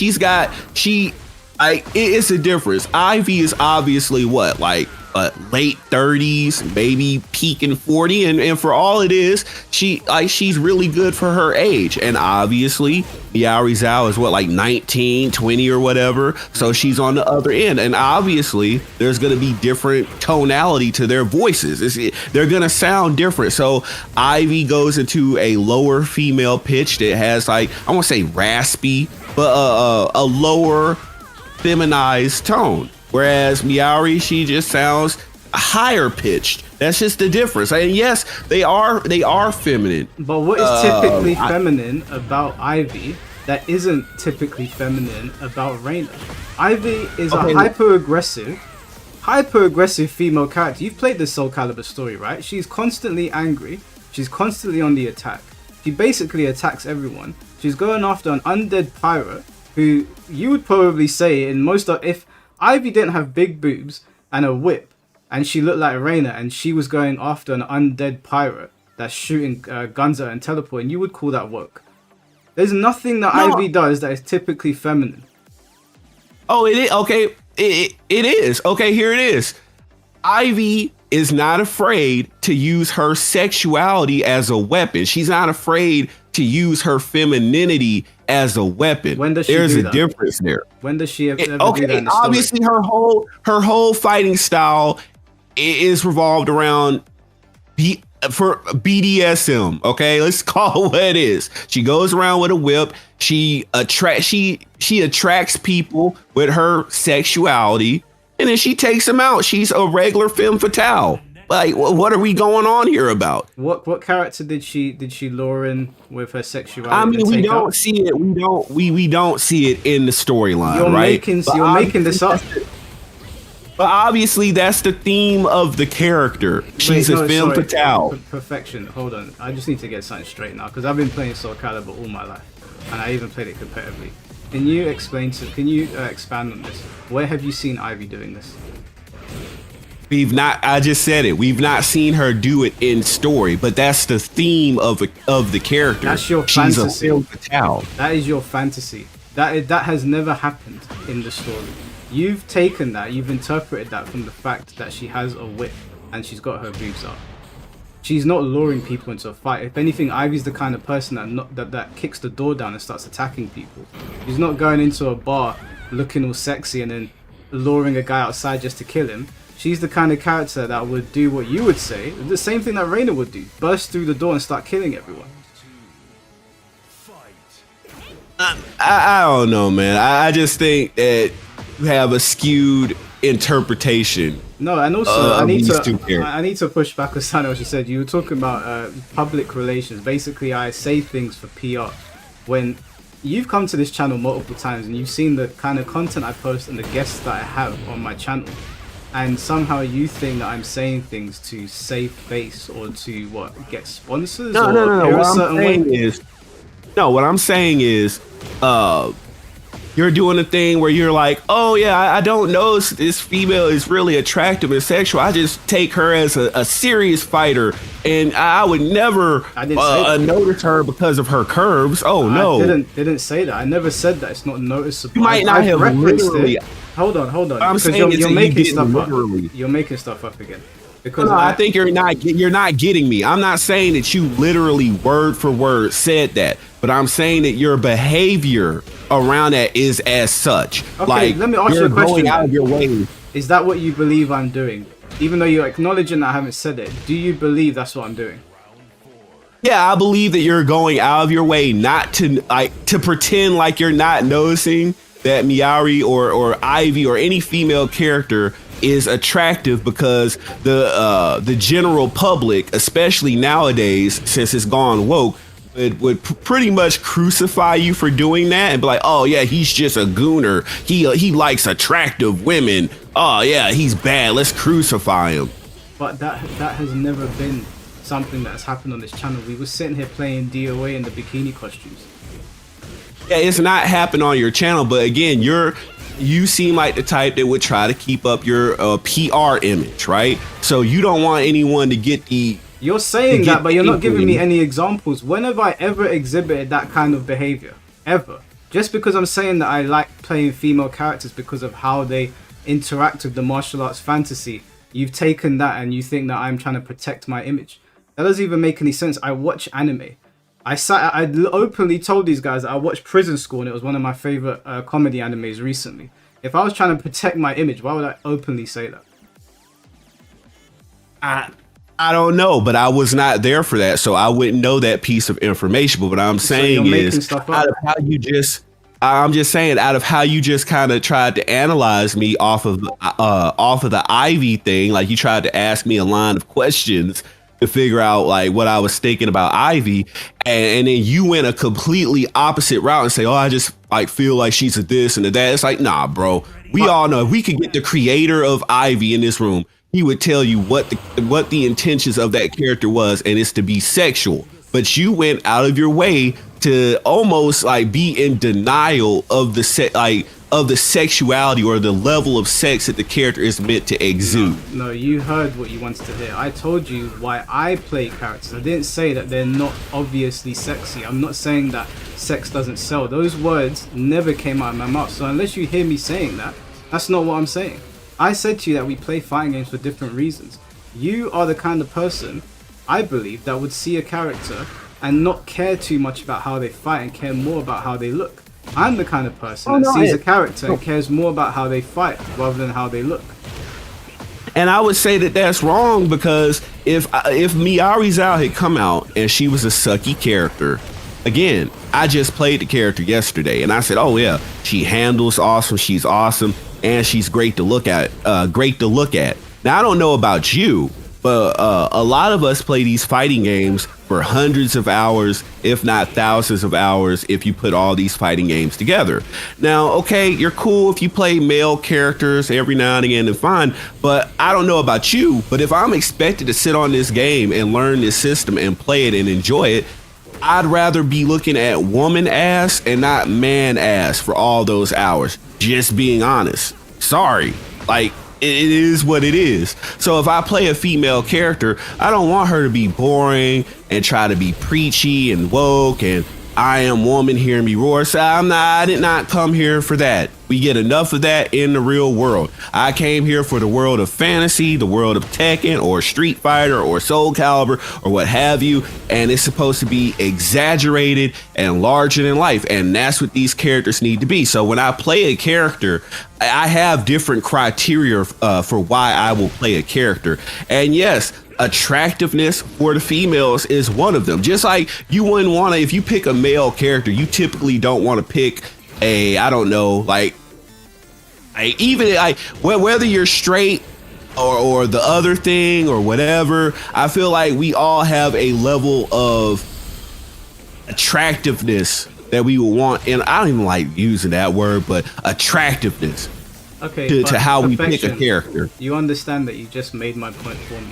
I literally said to you that I have a different criteria for picking characters to you, and you said no, and I said yes, and now you're proving my point. So why were you arguing? You literally just said that you have a different criteria to me. I'm not, like, when I pick a character, I'm not even thinking about, oh man, I'm looking at a dude's bum. I'm thinking about learning the guy's martial art. When you pick the character, you're like, oh man, do you know what, I can't see Reina's ass cheeks, I don't really want to play it. It just seems like you guys never have a problem with any of the big, oiled up, muscled up dudes to come out. Every guy that comes out, oh yeah, he's so cool. Yeah, man, really? I can't wait. Okay, I can prove you wrong right now. When Clive got announced, my entire chat was on fire. I went onto Twitter and I saw people ripping it to shreds. When Victor was first announced and people saw what he could do, people were pissed as hell, and people still hate Victor to this day. People are not as harsh on Lars because he's been around since Tekken 6, but people have had a lot to say about Lars, especially this version of him. Plenty of male characters in this game get ripped. Even Devil Jin gets ripped now, because Devil Jin was not like what he was before, where the devil part of it was more for like show. He wasn't flying around the stage like he is now. Now he's playing like an anime character, so he gets ripped for it. So that's obviously not true. Victor might be the most hated character in this game. Okay, that's one example. But I'm saying, is it more, let's be honest here, or let's be specific. I just feel like more often than not, or more often than in the male case, I see more complaining whenever a female is implemented than I do with the male characters. Yes, and I can tell you why. I can tell you exactly why. And we'll stick to Tekken 8 specifically, but if you want to look at any other Tekken games, I'm happy to go through them. So let's look at some of the female characters. So they bring back Anna for season 2, yeah? They give Anna this weird grunt. So whenever you hit Anna, it sounds like she's coming. So people obviously don't like it. Maybe you like it, but that was a complaint people had. And then they also give her a bazooka. So you've taken this legacy character and you've given her this annoying gimmick now, so people are going to complain. Anna was already annoying to fight because of her mix-ups, but we accepted it. She was a 50-50 character. But then they gave her a bazooka. So that's why they complained about her. Mary Zoe, we've already covered her. You know why people are complaining about her. Zafina, now her devil powers or whatever the hell that Azazel thing is, have been amplified. So it's a major part of her moveset. So people complained about that. They gave Nina guns. People don't want to see guns in Tekken. That's the reason why they complain about Victor. So we can keep going through these characters. Jun, they gave Jun a shotgun basically. Lasers used to be highs in Tekken, which is why no one cared when Devil Kazuya was doing it, because you can just duck. But Jun's is a mid, and it's also a heat dash as well, or a heat engage or whatever you call it. So they've given all of these female characters really annoying gimmicks, really irritating gimmicks, where not all of the male characters got that. Fakuram, I don't like his installs, but for the most part, he's just doing Muay Thai. He's not pulling out a board to smack you over the head with it. Heihachi's got Warrior's Instinct, no one likes that, but outside of the stance mix-ups and that, it's just Heihachi. Who's the other one that came? Armor King. Armor King has that install, again, no one likes installs, but it's just Armor King. He's not pulling out a steel chair or throwing you onto a table or putting you through a ladder. The reason that people get onto female characters in this game is because the female characters are the ones that they experiment with. Look at Alyssa. It's a robot with chainsaws in Tekken. Of course people are going to hate that. If it was a guy, they'd hate it as well. That's why you're hearing the hate. Okay, well, I'm gonna go ahead and wrap this up here because I do have to go really soon right here. But any other time you want to revisit this, just feel free to let me know. But I just feel like, again, with the female characters, it feels like there's different bars or a different level, an unfair level that they have to reach in order for them to be generally accepted. It just feels like there's not, though, because Jun was in tag 2 and people didn't hate Jun in tag 2. They hate her in this because she's got beam of light. Okay, but then what they're trying to do with the female characters, because they know their community, they do the market research. They know that in order to get people to try to use the female characters and not just to stick on the top tier male characters, they got to try to give them a gimmick, or give them something to make them more appealing and to make them like usable. So that might be some gimmick to where like with Anna, she shoots a rocket. Okay, so without that rocket, maybe she would otherwise not be as treasured by the community or used by the community. But Anna all the other things that you named. Anna was highly requested before we ever knew she had a bazooka, so people already treasured Anna. She was already a super okay, but I'm saying character. they have to. What I'm saying is they have to look at the rest of the roster and look at the meta and look at why people are using the characters that they are. And they already know that with female characters, it's already going to be an uphill battle to get people to use the female characters, because people would just sit on male characters, Ishimas, all damn day. So they have to try to devise ways to get people to get up off of those characters and to consider the women. So they might every now and again try to make them, I won't say OP, but to give them a gimmick that competes against the male characters and might even in some cases give them the edge. Yeah, and guess what? Of all the female characters that you named, the one that has been positively received was the one that you seem to dislike the most, and she's the one that is just using a martial art. She's using a real martial art mixed with Mishima, but you don't like Reina. If Reina was doing the dumb shit that these other female characters are doing, where they've changed the moveset, people would get onto them. But Reina is just playing like a Mishima mixed in with another fighting style. But you don't like that. And that is the difference here. People don't like these dumb gimmicks. They were looking, from what I can see, at least if we're just looking at the FGC lens and where the complaint is coming from, they were looking for martial artists. They were not looking for characters that feel like they come from a Jump anime game.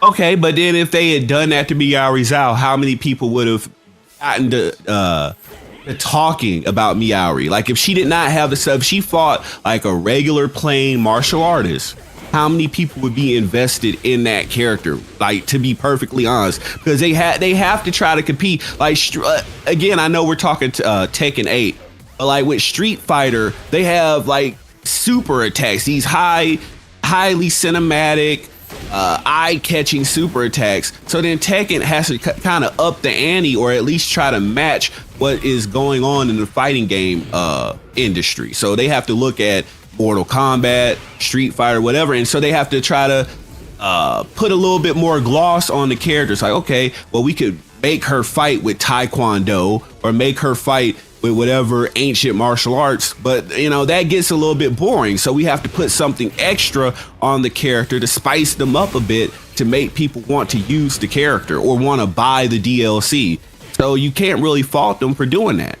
I'm not faulting Bandai Namco for trying new things, but at the end of the day, not everything you try is going to land. And I don't know if Miyarizo is popular yet. No one really knows because she's brand new. Whenever characters come out, fresh characters, because she's an original one, we have to give it some time to see where the sentiments really lie. So we're going to know in a couple of months how popular Miyarizo is. I think with the new crowd she probably will be, but the fact of the matter is that as far as I can see, Miyarizo probably wasn't a very interesting character, and Bandai Namco probably thought to themselves, what can we do to make this character more interesting for people? How can we get the legacy players to pay attention to her? Oh, I know, take one of the most popular characters and slap his story onto her. That will work. So we'll see if that works. But you take away the ogre story from her, I'm just going to be honest with you, and you were right when you said this, sex does sell. You give her less inflatable boobs, and you take away Ancient Ogre or True Ogre story away from her. I don't know if you would play. I don't even know if you'd be sitting and having this conversation with me. That's not fair. That's like saying, okay, well, let's take Kazuya, give him Heihachi's hairstyle, but not as flattering, and just find ways to make him. You could do that with any character and make them less appealing. That's not really a fair argument. No. It's fair to do Miyarizo because the Mishima story was established. That Kazuya and Heihachi's story was established in the first game. Miyarizo is a brand new character, like you said with Reina, that has come out of nowhere, and they have slapped Ogre's story on her. Okay, if you could remove Ogre's story from her, you could literally remove it, and nothing would change about her. Ogre was used as a marketing ploy because Bandai Namco knows that people love that character. There's nothing about him being attached to her that really makes any sense other than the bullshit reason that they gave us. And Tekken giving us bullshit reasons isn't new, but it's still a bullshit reason. I mean, we're looking at a series where when Devil was about to die, assuming like in Tekken 3 when Kazuya, or in the other Tekken where Kazuya got thrown in that volcano. Kazuya's not in Tekken 3. Okay, I know, that's why I tried to correct myself. When he got thrown in that volcano, all of a sudden the devil split itself and manifested in Jin. Okay, so Ogre did a similar thing.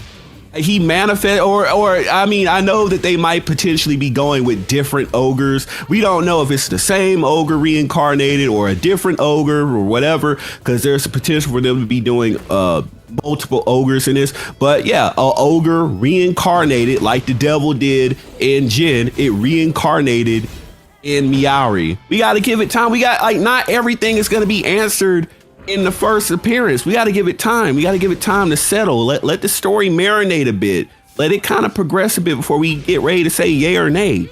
Yeah, okay, well, firstly, I think you got the law of the devil wrong. I don't think that's how it worked or what happened with Jin. Oh, no, that's how they explained it, or how it's been explained. Like, when it appeared in Jin in Tekken 3 the first time, and they said that in the beginning of the Tekken 4 that the devil had split when Kazuya got thrown in that fucking volcano, and that he was trying to find the other half. I can't remember off the top of my head exactly. I was pretty sure that when Jin was born, some of the devil was with him, but maybe it split off. I can't remember. It's been a long time. But either way, that is not the devil trying to find a new host. Is not out of the realms of possibility. That happens in horror films all the time. When the original host is killed, the thing possessing it goes and looks for something else. So that plot point makes complete sense, just within like horror lore.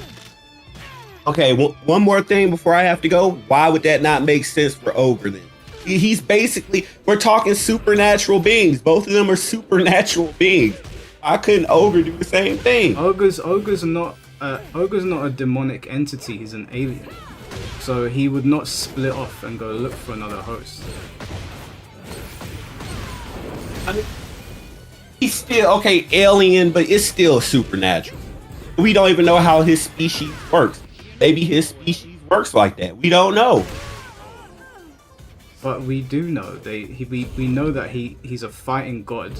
We know that he came here looking for strong enemies. He can't possess people.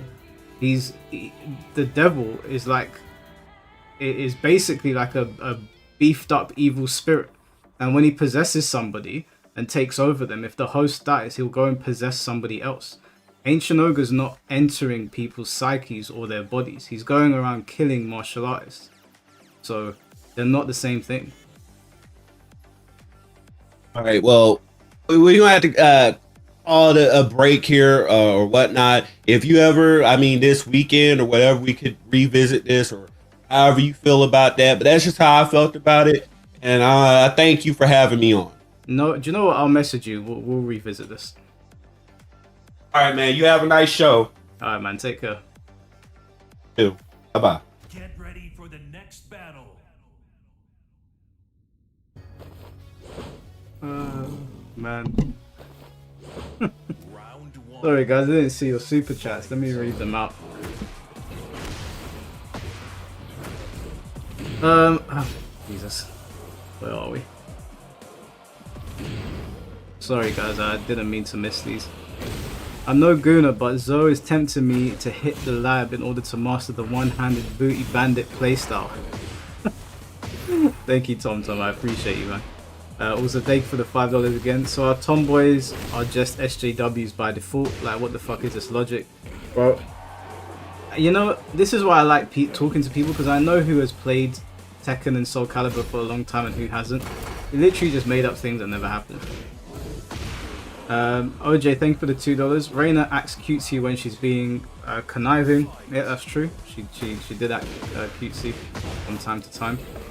Tom, thank you for the $5. Perfection is the same guy that Rule 34 of his own OC Porking Cannon characters of his own. Oh yeah, I saw that on his Twitter.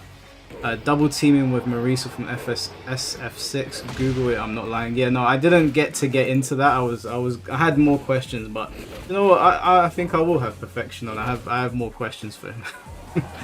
Probably be quite entertaining to watch. I like Kira, thank you for the $5. I like Mirizo, but this is a weak defense argument for her, and it's better to just agree to disagree. You're making people that like the character look bad.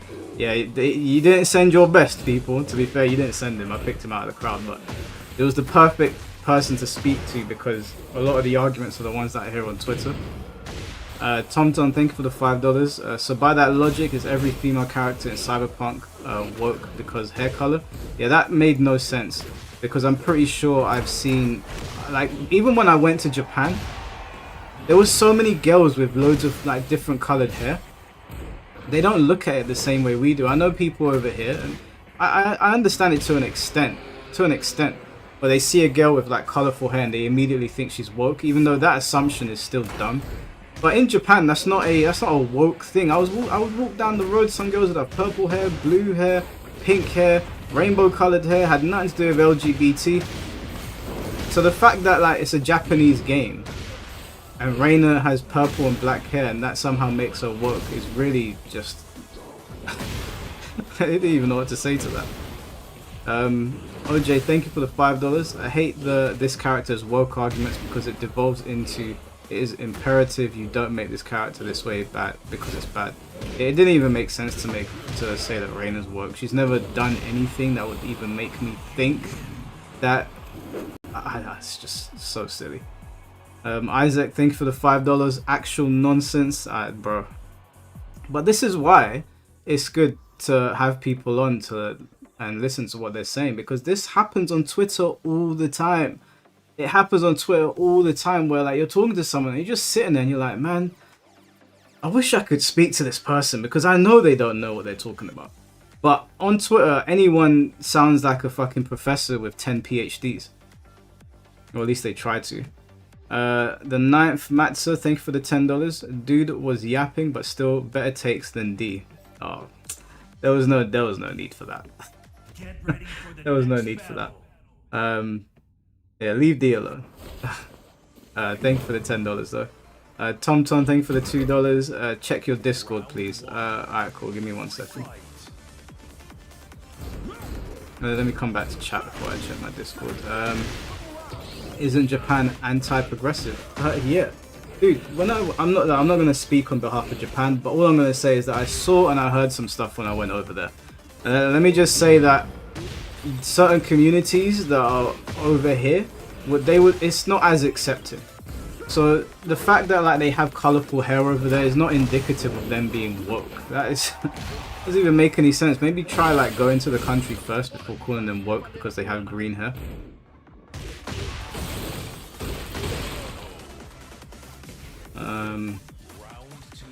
Also, calling Reina woke is just so silly. She's a fucking Mishima or Hachijo. They're like a warrior clan. They have monsters in their clan. Your father is Heihachi, basically a war tyrant. Like, if Reina was like super cutesy, I would be pissed. We need her to be tough.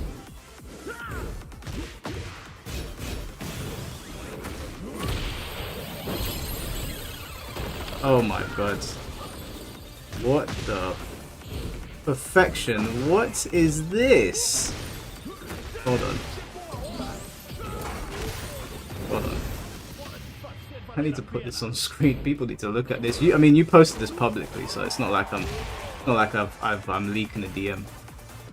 This is mad, bro. This is mad. What is this?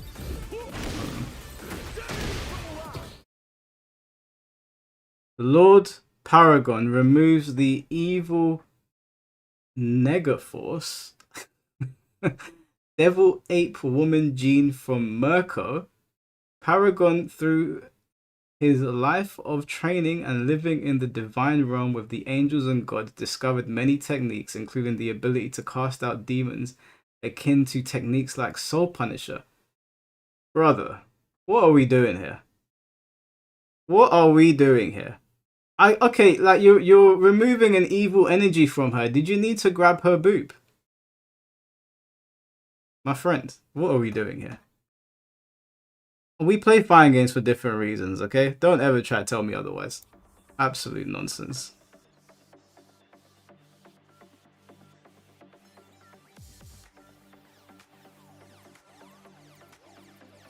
It's okay, like, people pick character. I wasn't born yesterday, okay? I've been playing fighting games for a very, very long time, and I know why certain people pick certain characters. Now, I'm not saying everyone that picked Marizo is a Guna. I'm not. But I know a Guna when I see one, okay? Now, he said that he likes sitting there and when he's in practice mode looking at a female bum. I don't know about you guys, but I like looking at a real female's bum. So if I'm in practice mode, I have my girlfriend right here, and I say to her, babe, drop the pants, and I'll just stare at her bum. If I'm trying to learn Jinpachi, it doesn't even cross my mind, even if he was in a Fudoshi.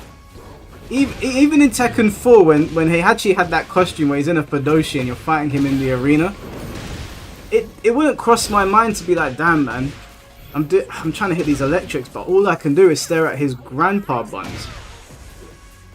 These things don't...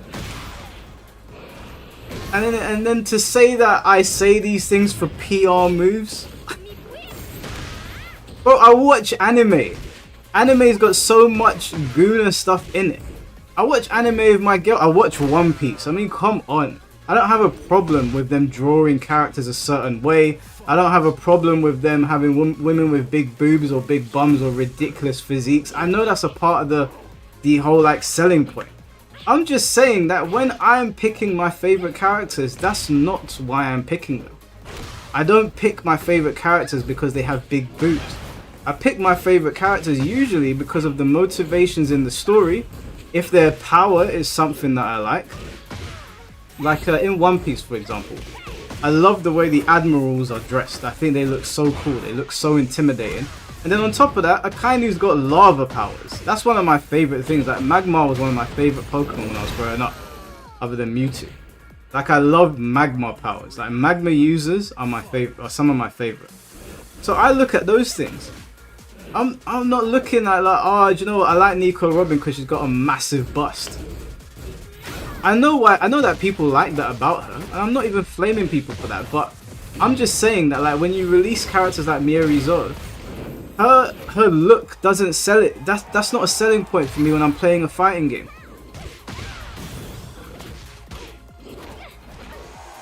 Mike on Shinblade time with this delayed stream. I'm sorry, Alexis. Okay, it's not my fault. It's delayed.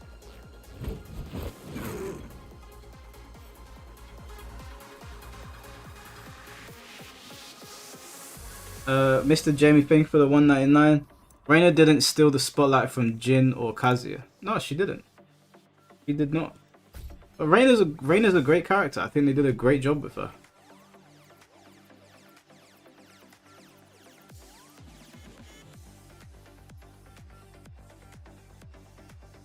That is a crazy thing to just randomly say to your girl. Not even, bro. Not even. My girl's cool, man. You don't know. I can't even tell stories because, you know, we try to keep it PG on the Shambolic Showdowns. On the podcast, a little bit more unhinged over there.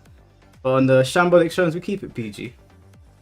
But let me just tell you guys. Actually, no, I can't. Pitch is probably watching.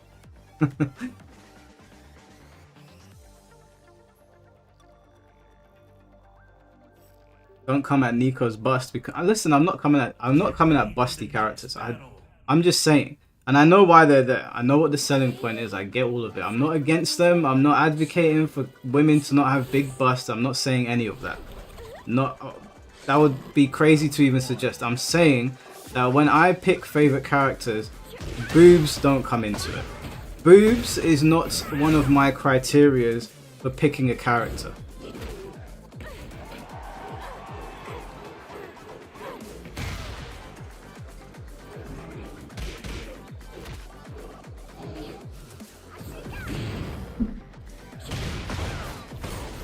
Hollow, enjoy the chat festivities. Listen, me and my girl have a good relationship, okay? We have a good understanding. She's a great woman. And I got no shame gooning to my girl. But what I will not accept is someone coming on here trying to tell me that I'm in the wrong because when I play a fighting game, I'm trying to focus on learning the martial art rather than their bum.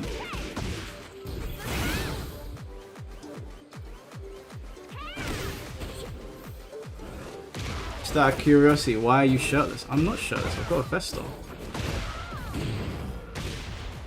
I've got a vest on, bro. I've not been yo, people have said that so many times. I've not been shirtless once on here.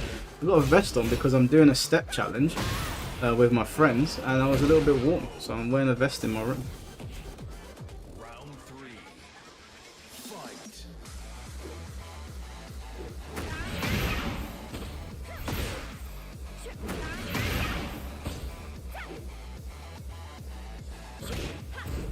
I don't care if a character is hot, simple as. It's just lame when that's the sole basis for a game and they're just 1v. Yeah, bro, thank you, Ada Kayla. That's exactly it. I don't have a problem with them putting attractive women in games. Not a problem at all. I know what sells. I know what it's fine. I ain't got no issue with it whatsoever. I like Bikin, I like Chun-Li, I like Mai, I like Nina and Anna, I like Ivy. That's all good. I get it. I mean, look, I love going to the gym. My girl loves going to the gym. I obviously like looking at the a woman that is in good shape, which is, you know, why I love that she goes to the gym. But I got no problem with them putting in these girls that have great physiques. But I'm just saying it's not my criteria for picking a character. That's it. People on Twitter get so annoyed at my takes. Oh, he just likes the big muscly men. Not exactly. I don't like all the big muscly men. I don't like Victor. I don't like Victor. Victor's an idiot. I can't stand him. I don't like Clive. Well, I don't like Clive in Tekken. I think Clive's a cool character, but I don't want him in Tekken. They get onto me on Twitter because I'm a Jinpachi main. Okay. And the old man martial art trope has been a thing since whenever. I don't even know. I like Gen Ryusai in Bleach. I liked watching the old Shaw Brothers films when the old master would come out and he would just school everybody. Yeah, I like the old scary man aesthetic in martial arts or like anime. Yeah, I tend to gravitate towards those characters because those characters to me represent somebody that is they've been in a lot of fights. They're a very seasoned character. They're very well respected. Some of them are like royalty. Some of them are in charge of things. But Mirizo, I'm like, you're 19, but all the martial artists in the world want to come and fight you. Get out of here, man. I'm trying to hear that bullshit. Text Fate. One sec.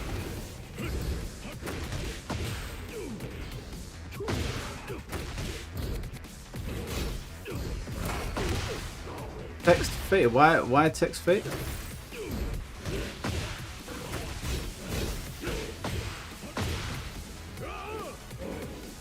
Mr. Jamie, thanks for the 199.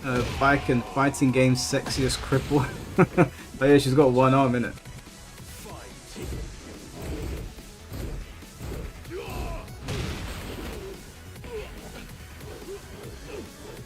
He wanted to play in the next Tekken stream. Oh, send him a message. I know you got his details. Send him a message.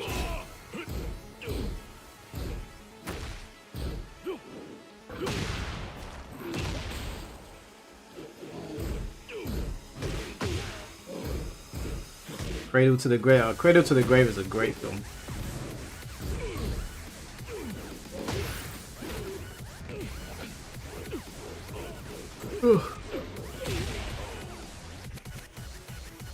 Just catching up on the chat.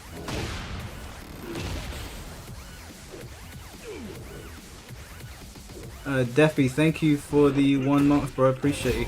Mike, would you ever do Tekken 6 emulator streams? Thing is, bro, the input delay is fucking awful. Like, I've seen Finn playing it, and I've got it on my computer. The input delay is horrible. I would love to, I really would, because Tekken 6 is probably my second favorite Tekken game. But the input delay is just tragic, bro. Fucking tragic.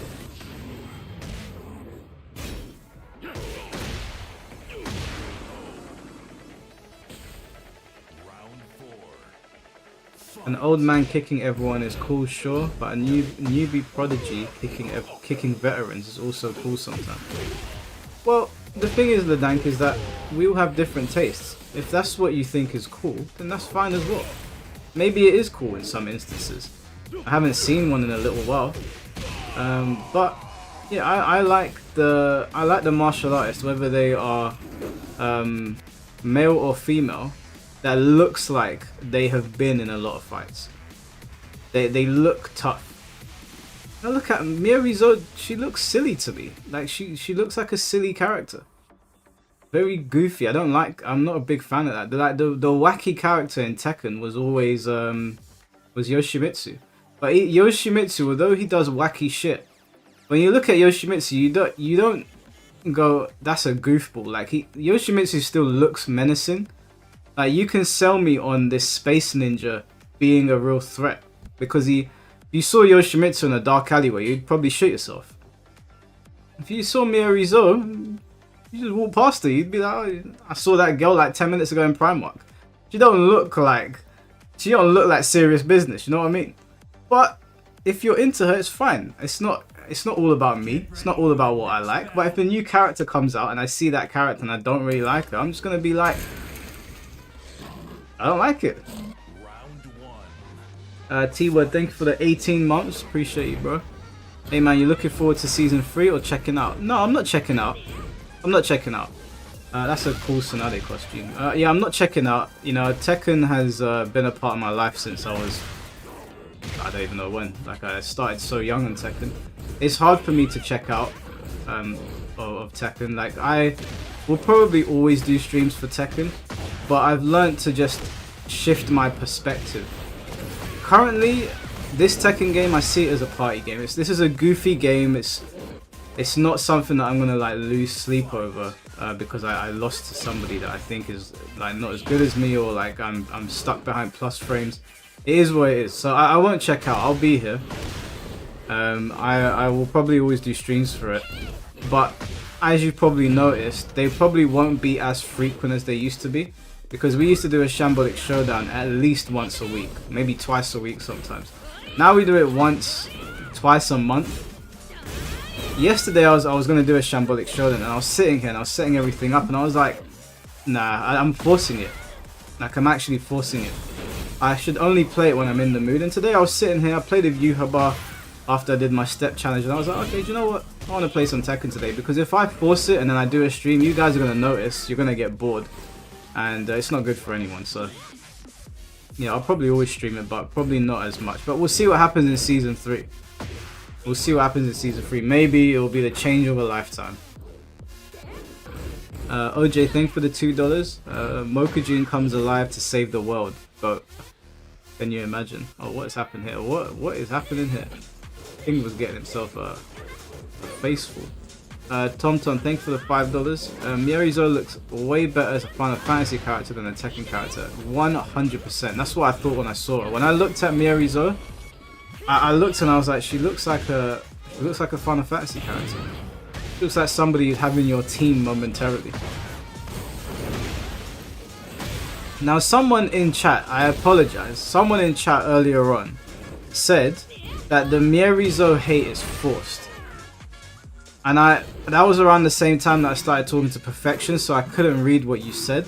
But if you're still here, I really want to understand, because Shaiko said this on Twitter as well, and I didn't get to speak to him. What do you mean when you say the Mierizo hate is forced? Can someone explain that to me? Because I don't understand what that means.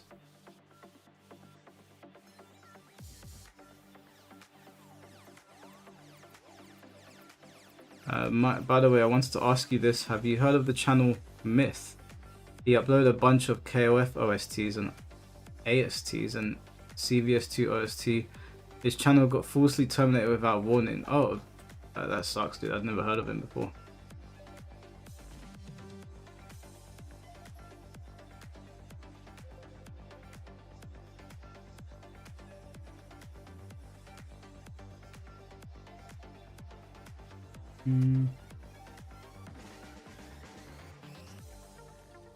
Alright, I know that you guys are saying it's forced, it's not forced, but can someone explain to me what it means? If you say to somebody that the hate is forced, what do you mean when you're saying that? I think they mean people are looking for reasons to hate her rather than it coming naturally. Okay, looking for reasons to hate her.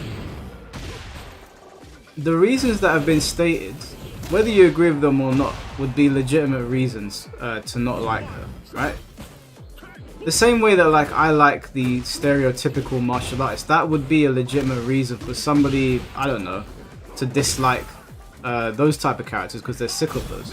I wouldn't say that's forced hate, that's just their preferred taste.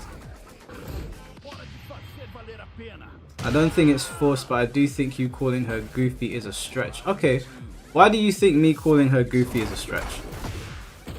I want to understand the other perspective. I really do. I'm not even saying this to take the piss. Why do you think that is a stretch?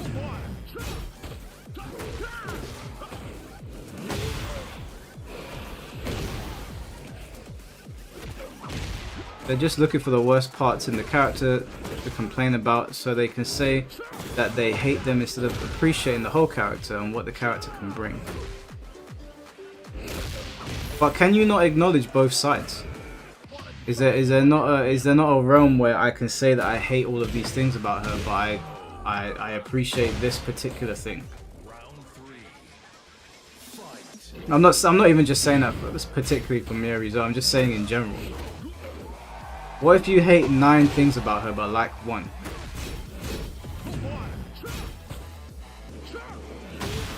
It means there isn't enough to hate on, especially when the general public literally have no hands-on experience to make full judgments. See, now that I disagree with, because I've never played with Mierizo, and me playing with her won't make any difference to how I feel about her. And the reason that is I don't like the aesthetic of Mierizo.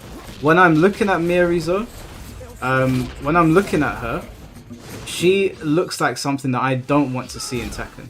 When I'm watching her play, I don't like how she plays. I'm not saying that she's broken. I'm not saying she's overpowered. Apparently she's not. Apparently she's well balanced. But I don't like how she animates. I don't like how she uses her fighting style. I don't like the magical stuff about her. I don't like her rage art. I don't like her rage drive. I don't like the fact that she jumps off the wall. I don't like the fact that she's got a string where she can basically dictate where you fly off to. I know some people like that. That's fine. It's not. I don't really like that. I don't like her voice. I don't think any of these things are forced. I genuinely don't. And given the type of characters that I play, right? Look at the type of characters that I play in fighting games. It would be weird if someone like me was a fan of Mierizo. Ready for the next battle. Round 1. That's cool to not like her and prefer somebody else because of her fighting style, but to say you hate her is a bit of a stretch. That seems like you're just a hater. Why? Like, if she represents things that I don't like in Tekken, why does... I mean, technically if I hate her, then I'm being a hater. Definition-wise, I guess. I mean, the stream is called Tekken and hating. But I'm not being a hater because I am, like, it's not performative. Like, people can hate things in real life and have legitimate reasons for it.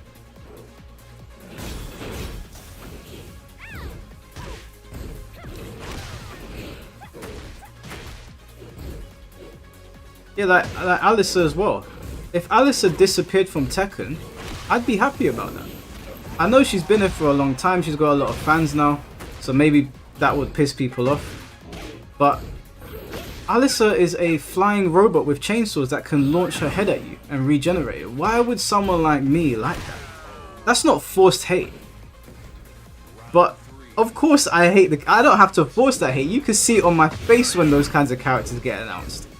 You guys don't see me playing ranked. To be fair, I haven't played it in a long time. But when I was, whenever I'd see a character like Alyssa pop up as my next opponent, I would literally roll my eyes. When I'd see like Fakuram, I'd be like, okay, cool, this is gonna be sick, because Fakuram is like, he looks like an intimidating backy character. I'm like, okay, this is cool, but it's not forced. This whole like, people have been saying that I've been forcing it on Twitter. It's like, it doesn't make any sense. It sounds like you're trying to force your idea of me, this fake idea of me.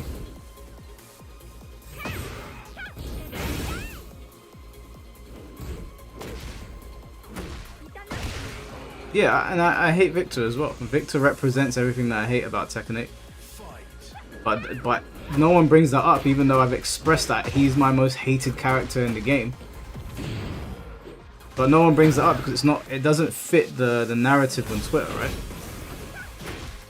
Victor is a stereotypically masculine dude. He's the head of a ninja clan. He's extremely arrogant, extremely egotistical. But I can't stand Victor. I want the missioners to kill him. But if we acknowledge that, then suddenly the talking points fall apart. TomTom, thank you for the $5. Basically, I'm not saying it's not okay to like her, but just at least worship her boobs like me. Yeah, no, that's all you, TomTom. We're gonna call you Guna Supreme. That was it. Finally, my turn.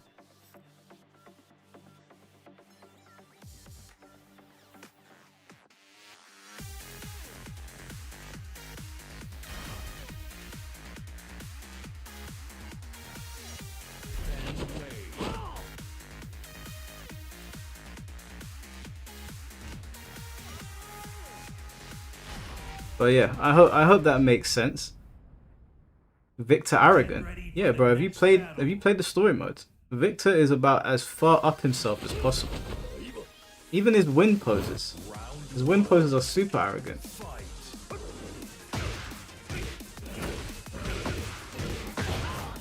Okay, alright, cool. Wait, I'll read chat in a little bit. Let me pay attention.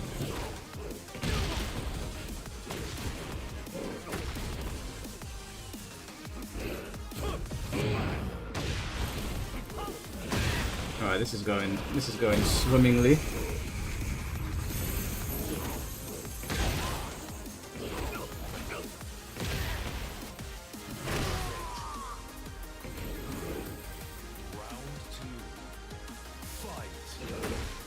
Oh my god.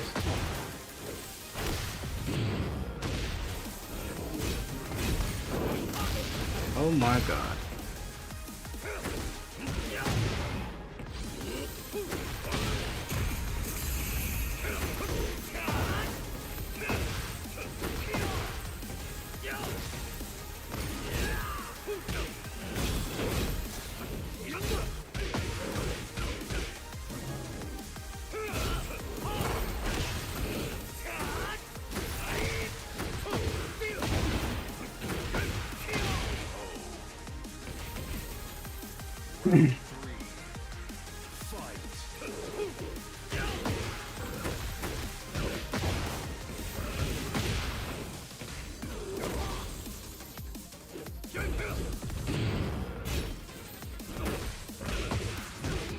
My man is pressing buttons, taking a page out of my book. Oh my god.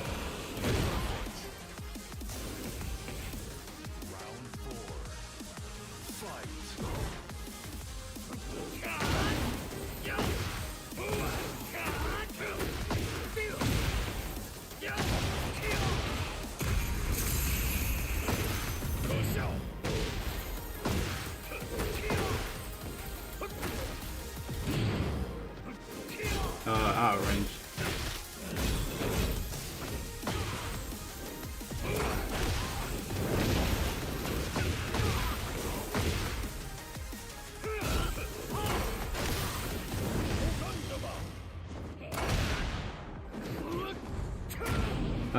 Distraga, thank for the 199. Hate all you want. Ancient Devil Victor coming to season 3. Mate, if that happens, maybe I'll check out if that happens.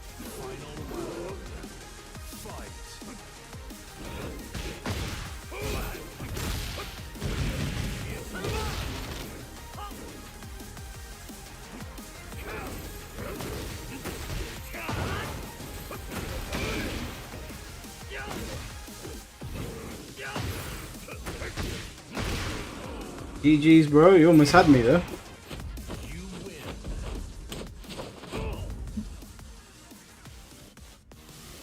I think Tekken have many characters that are not fit in the whole Tekken roster, like Lars, Alisa, even Yoshimitsu is only accepted because he's legacy, in my opinion. No, Yoshimitsu is not only accepted because he's legacy. Yoshimitsu was accepted for a long time because he wasn't doing the dumb shit that he's doing now. Someone made a comment on Twitter a couple of days ago that people would hate Yoshimitsu if he was introduced to Tekken now. Yes, they would hate the Tekken 8 version of Yoshimitsu. They would hate the Tekken 8 version of Horang. The Tekken 8 version of most of these characters. Yoshimitsu was acceptable for a long time because he wasn't doing the crazy shit that he's doing now.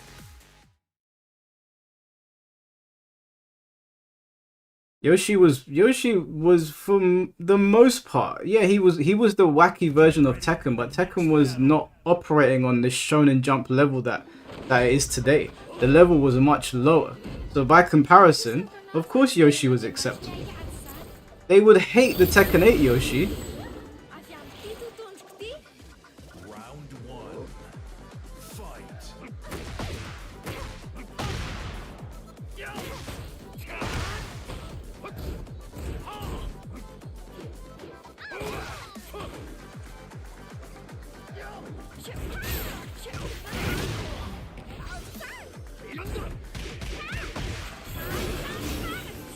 Oh my god, is that a look? Oh my lord.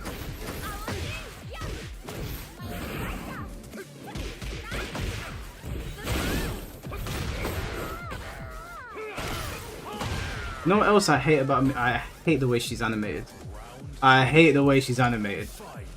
Even, well, why are you dancing? You know who I am? I'm Feng Wei. I'm basically Jet Li and you're in my face dancing. No, I can't stand it. I can't stand it.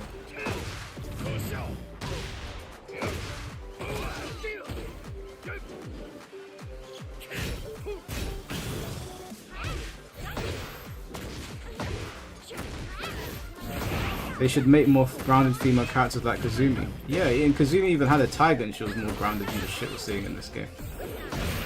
Oh my god, I've never seen that strong.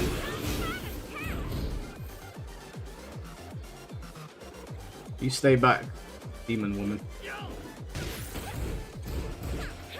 I don't know what's going on.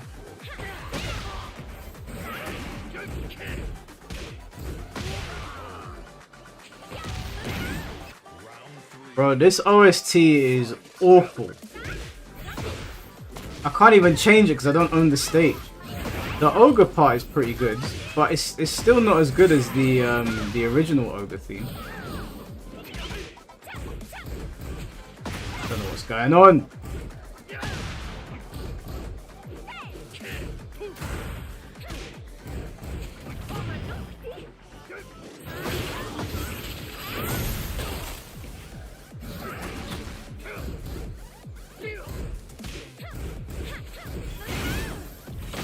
Oh my god.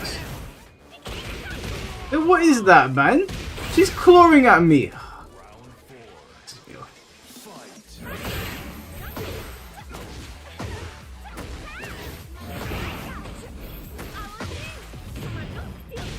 Even her heat activation. Why is she doing that?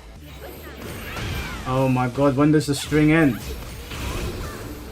Wait! Man said that Ogre was doing this shit. Yeah, I don't remember Ogre doing any of this. Don't know about you guys.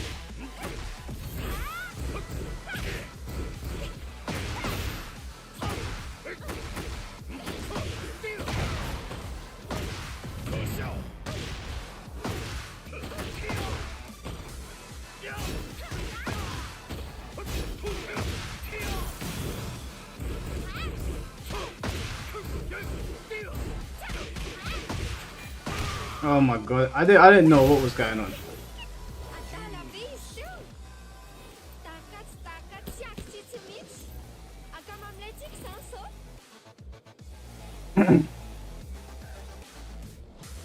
He literally spits fire. Ledank, for the last time, bro. For the last time. Ancient's Ogre and True Ogre are different characters.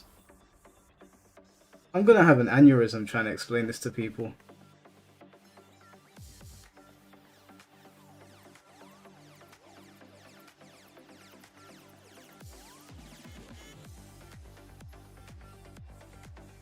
Even Jinpachi had this dumb move. Jinpachi's fireball was unviable.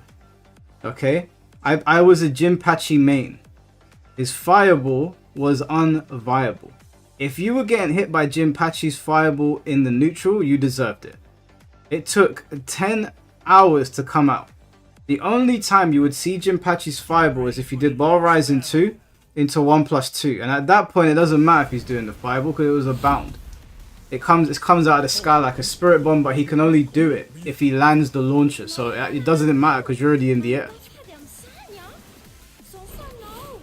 Do we understand the difference between Ancient Ogre and True Ogre? Does everybody understand the difference between those two characters?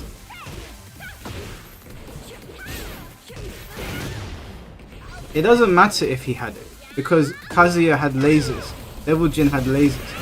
It was how did they interact with the gameplay, and they weren't overbearing, so it didn't matter. No one really cared that much, and it wasn't a defining part of his moveset. Miyamoto's stupidity is a defining part of her moveset.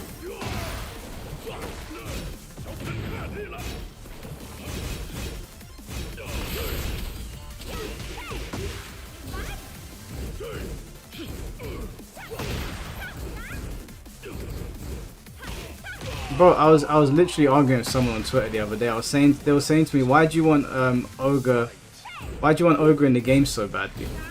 And I said to them, why wouldn't I? He's meant to be the perfect martial artist basically. And they were like, you're complaining about Miyamoto, but he breathes fire. I was like, oh my god, I can't. Go back to wherever you came.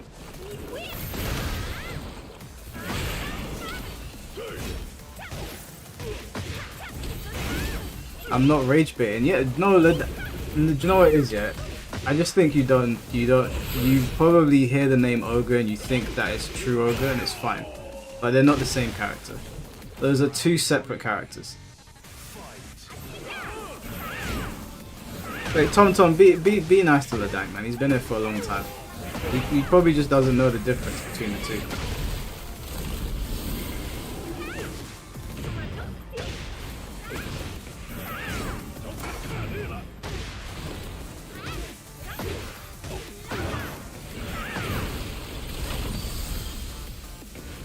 Frame Whisperer might be right.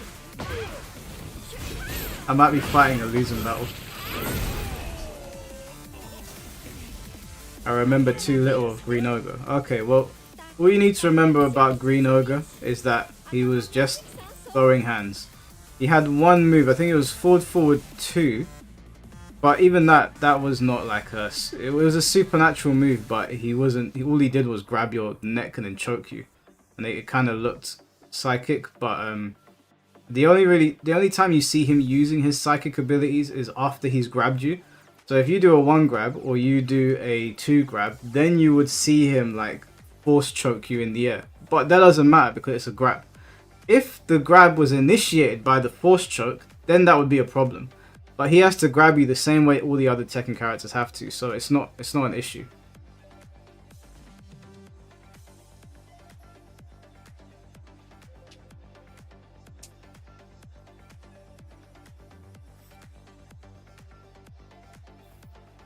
Get ready for the next battle.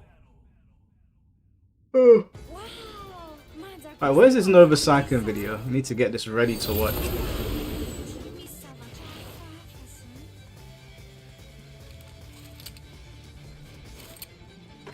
Nova Saiken. Round 1. Fight.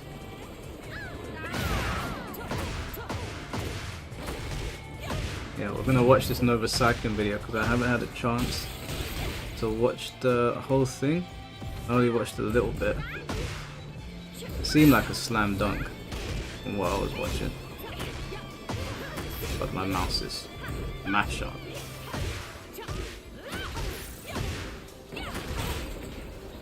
I should do a podcast with Nova. I'll probably invite him one day. Although he doesn't seem like he wants to be involved with like the more like he's more interested about like just saving Tekken, which I think will be a good discussion. But obviously my podcast can tend to get a bit pretty crazy. And from what I gathered in the little that I watched of that video, he seems like a very chilled guy who doesn't want to be involved in that side of the madness. And I don't want to put him in a situation like that. If he wants to though, I'll have him on. Seems like an intelligent person.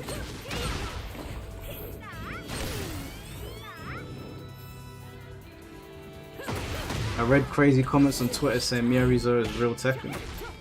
Or even that, like, what does real Tekken really mean anymore? I mean, this is where we are now. This is Tekken, so I tried to not say she's not real Tekken, and I just say she represents a direction in Tekken that I'm not favourable to.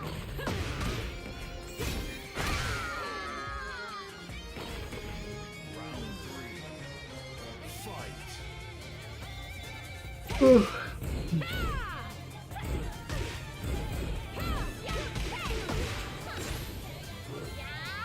I love how a bear with electrics is okay, but a kid with a fighting god power is a bit much. A bear with electrics is not okay, bro.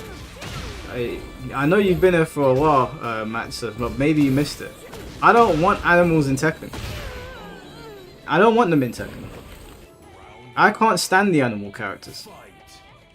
I've always hated them since I was a kid. I always hated the idea that I had to fight a big ass bear and he's doing stupid shit, and now he's doing hell sweeps. So I've been consistent.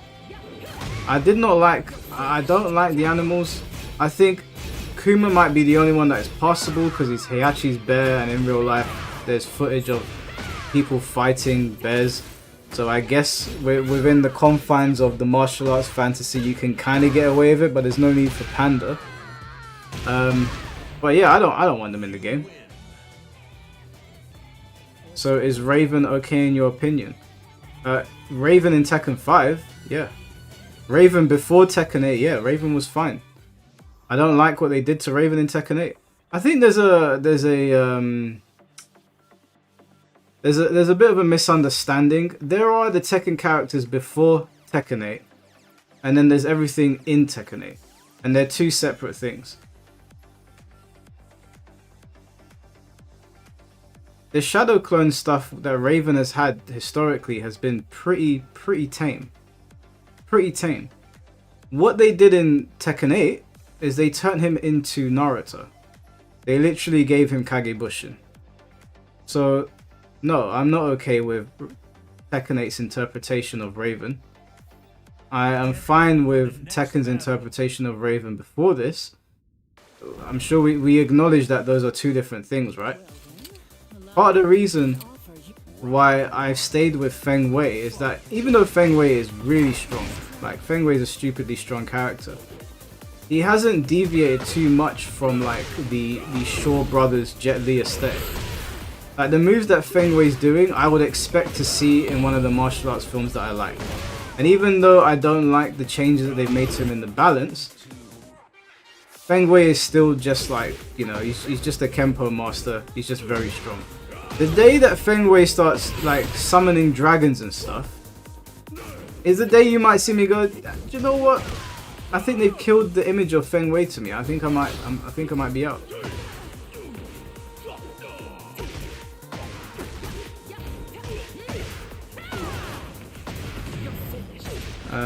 Mike, I do want to ask you one thing. Go on, ask me.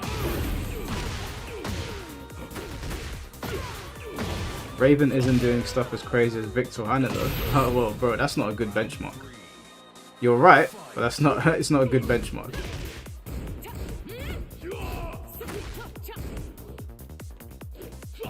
Remember Feng's rage art. That's the rage art is fine, which is part of the reason why I played Marduk. Like in his opening intro, he throws a car at you. That's fine. Just don't throw a car at me when I'm playing the game.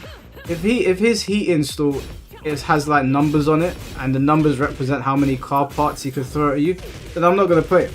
Because I'm just gonna look at it and be like, oh, what is this? Like, why did they do this to the character? I don't want to throw a steering wheel at your head. But if Marduk throws a steering wheel at your head when he's beating you, that might be funny. I probably wouldn't mind that. People complain about her wall combo saying it looks silly. Isn't that a part of some martial arts to fight with like animal styles?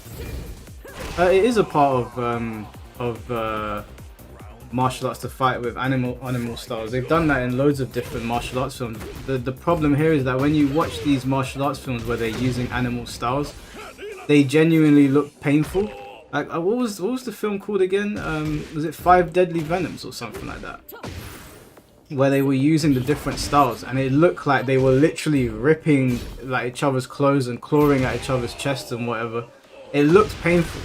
Like when you watch Jackie Chan doing it as well, like when you're watching the films, it looks like if he slapped you with tiger palm or whatever, that shit will hurt. Miyorizo looks like she's trying to like massage you. Like, you ever seen those stickers of these Chinese animated characters called Boo Boo and Doodoo? That's what it looks like she's doing. When Boo Boo's giving Doodoo a little pat on the back, that's what it looks like she's doing.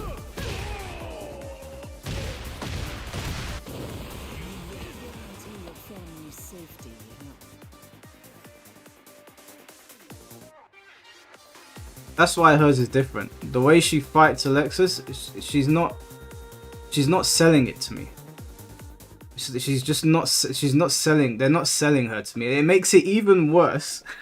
It makes it even worse when the sounds in Tekken 8 sound like shotguns are going off. It sounds like a shotgun is going off and she's there going like this.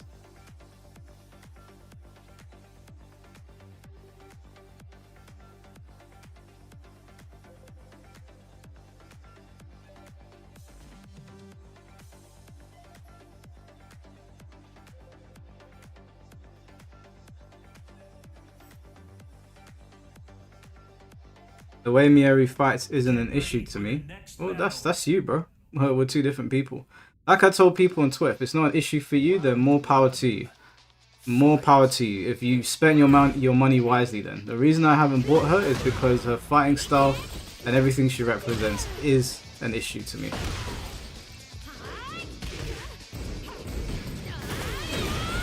They should have given her meowing noises. Oh god, no.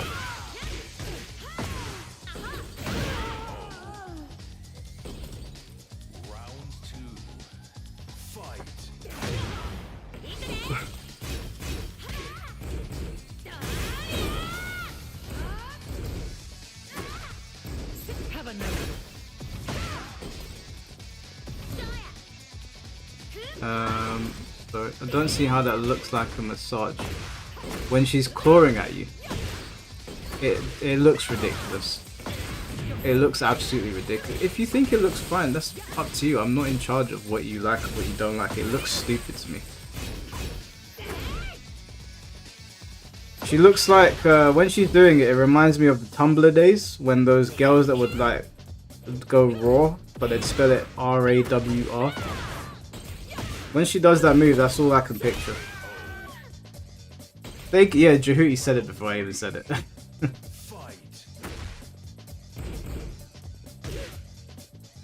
I'm not familiar with martial arts like you all are, but I would have swore a lot of fighting styles are based off animals. They are. But the way you apply it is going to be different from person to person. Lei Wulong is using animal fighting styles. You never heard anyone saying what I'm saying about Miyamoto, because the way he's animated, it actually looks like that shit hurts.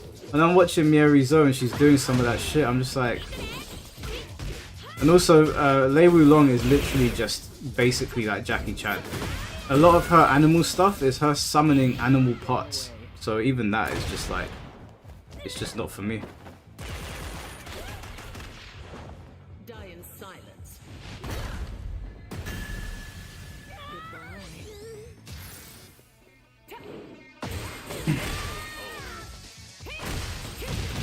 Round 4. Fight.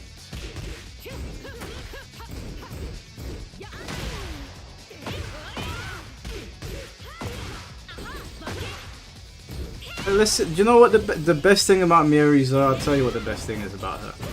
The most exciting thing about Miyamoto is that Miyamoto represents and is the end of season 2, which means in about 3 to 4 months we're gonna get some new announcements, and hopefully it's a good season. We're gonna hold out hope.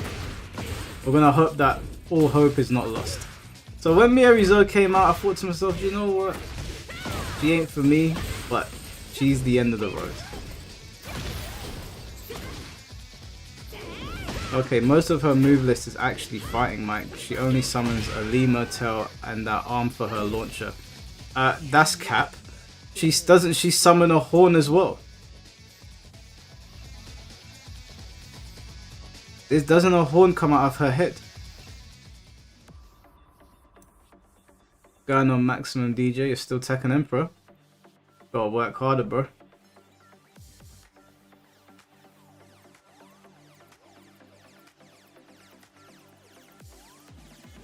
You don't see animal styles in UFC or MMA, for example. Does this mean they are not effective, therefore shouldn't exist, or we ain't playing EA Sports UFC, brother?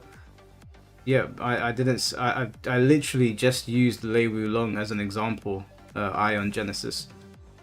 Lei Wulong is using animal styles, and I like Lei Wulong. There's a difference. Do you think Lei Wulong and Miyamoto are the same character? Obviously, I know that it's all dramatized, but I grew up watching martial arts films, so of course I haven't got a problem with people using animals as a way to fight. But Miyamoto is summoning shit. She's summoning animals. She's not doing what Lei did, so they're two different things. Like I said, if you like it, that's fine. You spent your money well. But there's an obvious difference here. Please, let's not pretend.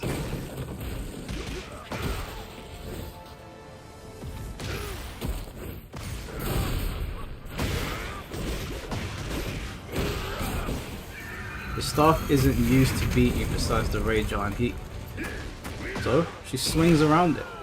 She's got those stupid looking attacks. Whether they're strong or not, I just don't like the way they look. It kind of it's a less impressive version of what Shiba was doing in Soul Calibur 5.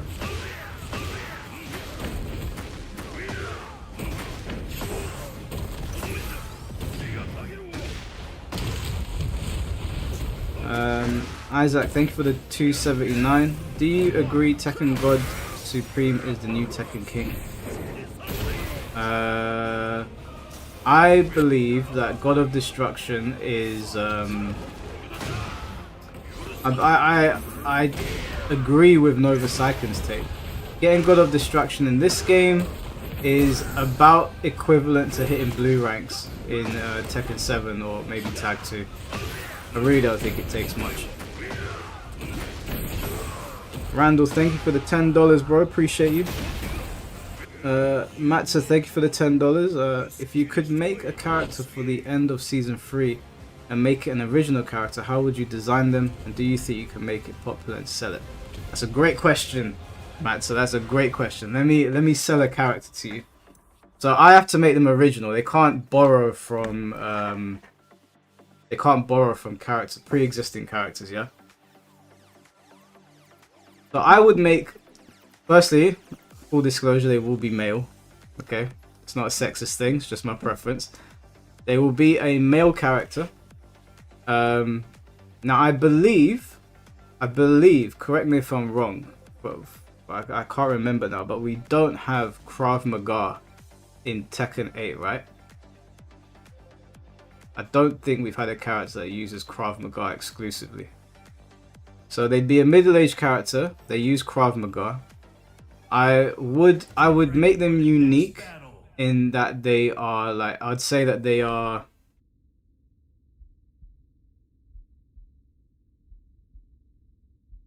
I'm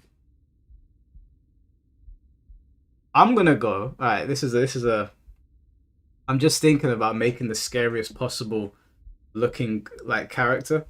Like I want someone I would create a character that uses Krav Maga, and I would have him be from two different places. So I would have him, I'm trying to think of some of the scariest looking people. Just have like very big genetically. We don't have a Samoan character in this game actually. So I think what I would like to do is I'd like to mix a fighting style maybe native to Samoa, and also mix one with Krav Maga, like maybe a Russian fighting style, and have him be half Samoan, half Russian. That sounds pretty scary. But what I would also do is I would make this guy a am I about to get racist? No. But he will be a, you know, we don't have many like actual pricks in Tekken. So I'd make this guy an actual villain. Like this guy would be a tyrant. He's not gonna have a sympathetic backstory. He's not gonna be someone that like fuck around where you're like, you know what, I get why you're a prick. I get why you're a prick. No. This guy is gonna be like grade A piece of shit. But he'll have a code of ethics on some level. We're not talking about like he attacks women and children. We're talking like he's like that guy in Kengan Ashura. What's his name again? Forgotten his name. The one that Oma fought that had the Ashura ability as well, the life advance. He'd be a bit like him. And I would make it so that he is a genuine threat to like the other martial artists in the tournament, like Feng Wei or even the Mishimas. I'd have it so that he's terrorized like villages, like he's a thing of legend, something like that. Yeah, Ryan, that was it. But I wouldn't. Ryan's a bit too unhinged. I don't want him crazy like Ryan. But I do want him to like be kind of like not money driven, just focused on martial arts almost exclusively. I would also have it so that he, you know, I probably shouldn't say that. Can't have him be too much of a prick. What would you be in any way fine with Virgil coming to Tekken? No, why? No. I like Virgil. I don't want Virgil in Tekken, okay? Please, leave it out. He's got a fucking sword that splits time and space, okay? Let's just relax.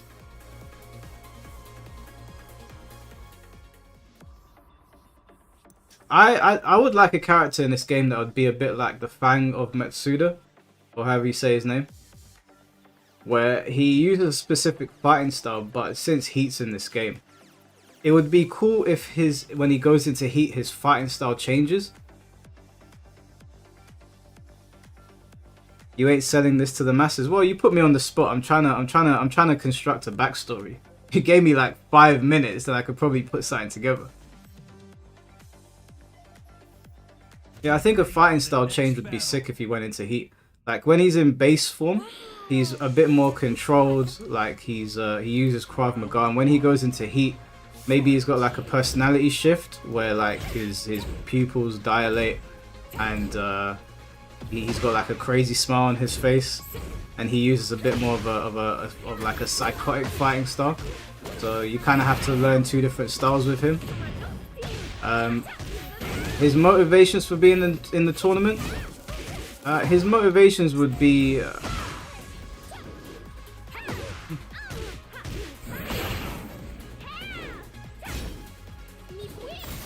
His motivations. What should his motivations be?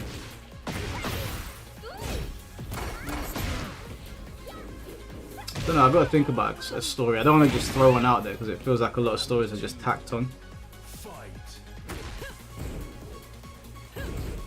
Lang from Kengan. He's a kickboxer, isn't he?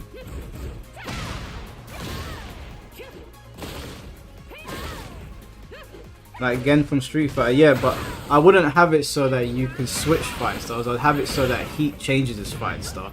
So when he pops Heat, rather than just amplifying a couple of moves, you actually get a different fight style. Like it would be completely different to all the other Heats, where in this game, Heat amplifies the pre-existing moveset. Whereas this character that I'm proposing, when he goes into Heat, his fighting style changes. He goes from being very controlled and very like grounded and like I don't want to say basic, but like he's just doing what you would expect a Krav Maga specialist to do. And when he pops Heat, he's a little bit more wild. Now I'm not saying he's shooting laser beam. He's still throwing hands and feet. No monster gimmicks or anything like that. But his fighting style just becomes a bit more loose. Like it changes how he approaches. No more Soul Calibur mechanics in Tekken. Well, Heat already exists, bro. What do you want me to do? I'm not saying he's going to get a sword.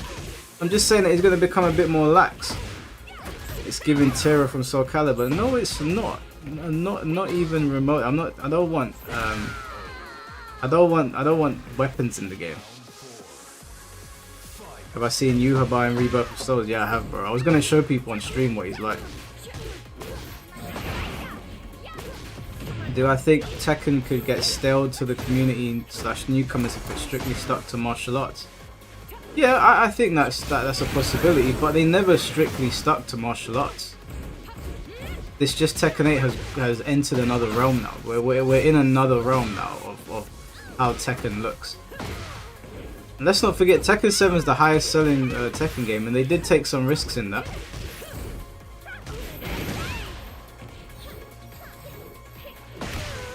Going on Darkest now, how you doing, man? What do you think about people saying Tekken 8 should add Rugal at Game Awards? That would be fucking sick. Rugal is a very cool character. That would be cool. As long as they don't make his projectiles like overbearing. Like I'd prefer it if they were in line with how they did it in Tekken 7, or maybe a little bit weaker with Geese. If they redesign Rugal to fit Tekken and it wasn't like projectile based, and that would be alright.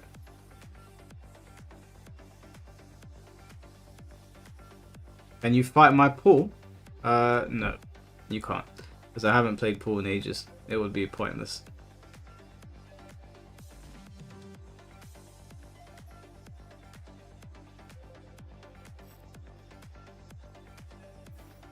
Still trying to think of my character's motivations.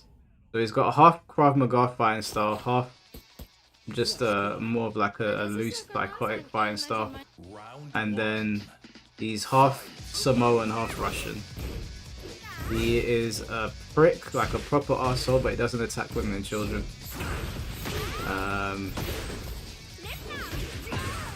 I'd need to think of motivations for him.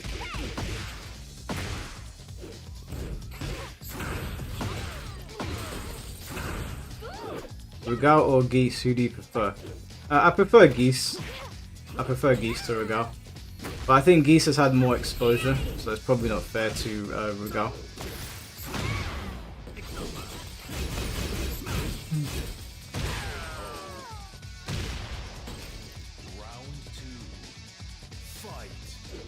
Samoan and Russian is diabolical. Why expose the world to that, bro? That just sounds like you've created the ultimate fighter. He'd be a little bit shorter than Fakuram. Not as tall as Fakuram, not as Wham. I'd say he's about 6'3", 6'4". Not super Wham, pretty lean. I'd say like a build like maybe 6'2". Maybe a build like Oma in Kengan Ashura.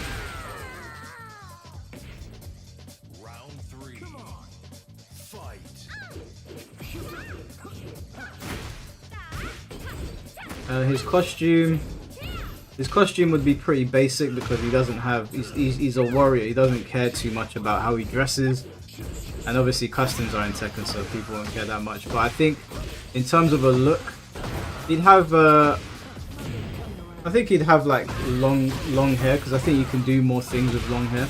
I think what I would do is I would have his hair down and looking like slicked back when the fight starts, like long but slicked back. And then when he pops heat, it's a bit more messy, like it might be over his face a little bit, covering up his like deranged smile when he gets a bit more crazy. Would I give him a tattoo? Probably not. Tattoos are a waste of time for this guy. What am I getting a tattoo for? What would be the reason? You should build a better female character for Tekken. Build a female character for Tekken. I'd probably use the Ivy blueprint. Their dad's a prick. He's super powerful. I've got to get super strong and find him and kill him. I mean, I'd have to think about those things. I don't want to just throw something random out there, you know, because sometimes when I look at the characters that they put in these games, I'm wondering how long did they actually sit and think about it. I think to make a good character, you got to really sit there and iron things out properly. It's difficult to do on the spot, but I have an idea in my head of what I'd want my character to look like. Mr. Jamie, thank you for the $4.99. I don't see Kiryu guest appear in Tekken 8 either, but would Majima be a better fit? I mean, for Tekken 8, Majima wouldn't be weird because, you know, we've already had bats in Tekken as well. If he had his bat and not the knife, but even then we had Negan, he had a knife. Yeah, I don't want to see Yakuza characters in this game either, just because we've got Virtua Fighter on the way, and it's done by the same team that own Yakuza, so it makes more sense for them to put Kiryu over there. And it also seems like a slam dunk, so why would you not do that?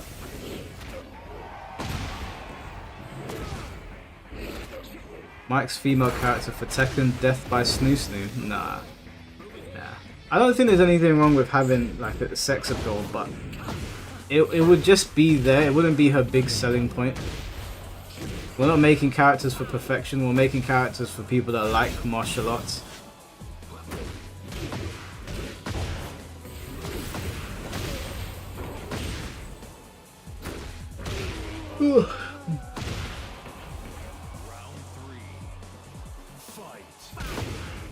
You guys want to watch this Nova Saiken video about Coach Kazama? Ooh, that was nice.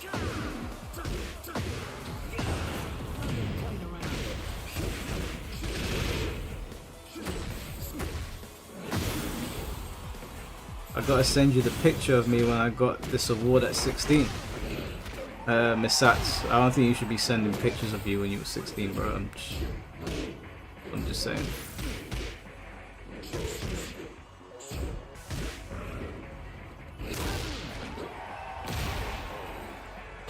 You know what I don't understand, Alexis? I'm not saying you've done this, yeah? I don't understand how I get flamed for liking strong female characters over, like, cutesy ones. I would have thought the girls would have been on my side on that one. I thought that, like, having badass female characters in a fighting game was, like, something that people would, like, women would be like, yeah, I can get behind that, but... Nah, I've been getting flamed for it.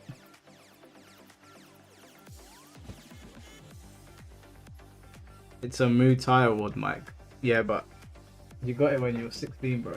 Don't be sending pictures of you when you were 16 on the internet. You know, with the advent of AI, they'll take that picture and they'll do ungodly things to it.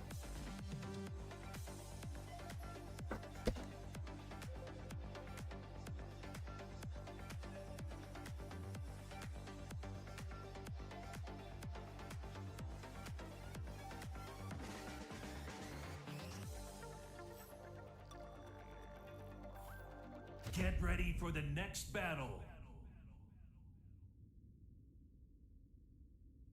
Is the lobby laggy for US players? I haven't heard anything.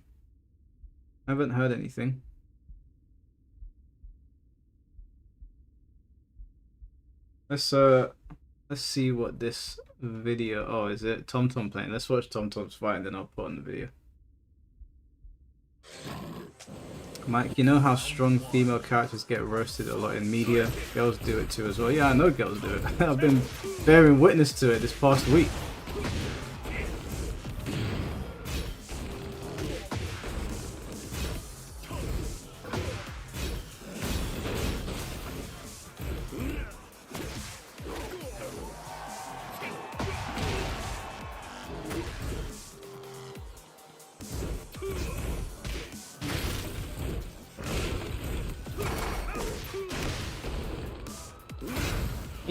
Even in the old Soul Calibur games, I would always see Talim, and I'd always be like, oh man, get this shit out of here, man. Hated Talim, but like Taki, I was like, yeah, I can see Taki being a pretty scary person to run into. I know why some people play Taki. I'm not blind to it. I'm not even against it. I'm not mad at it. But Talim, I was always just like, man.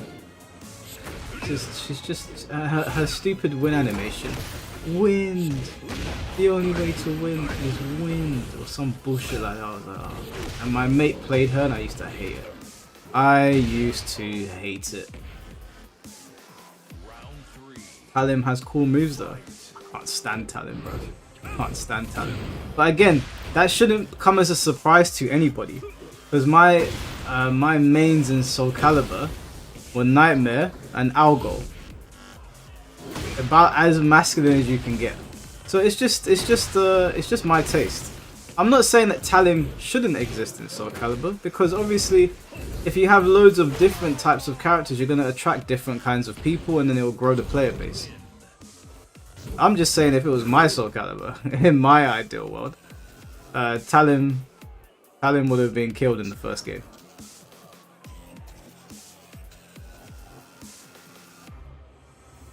Alright, let's lock into this Nova Psycho video, shall we? Let me bring up chat. Camera back on. I haven't seen this yet. Apparently it's a very good video. Put down camera. Alright. See if all the audio's working. Alright, let's see. Oh, wait. Might be the... Where's the sound?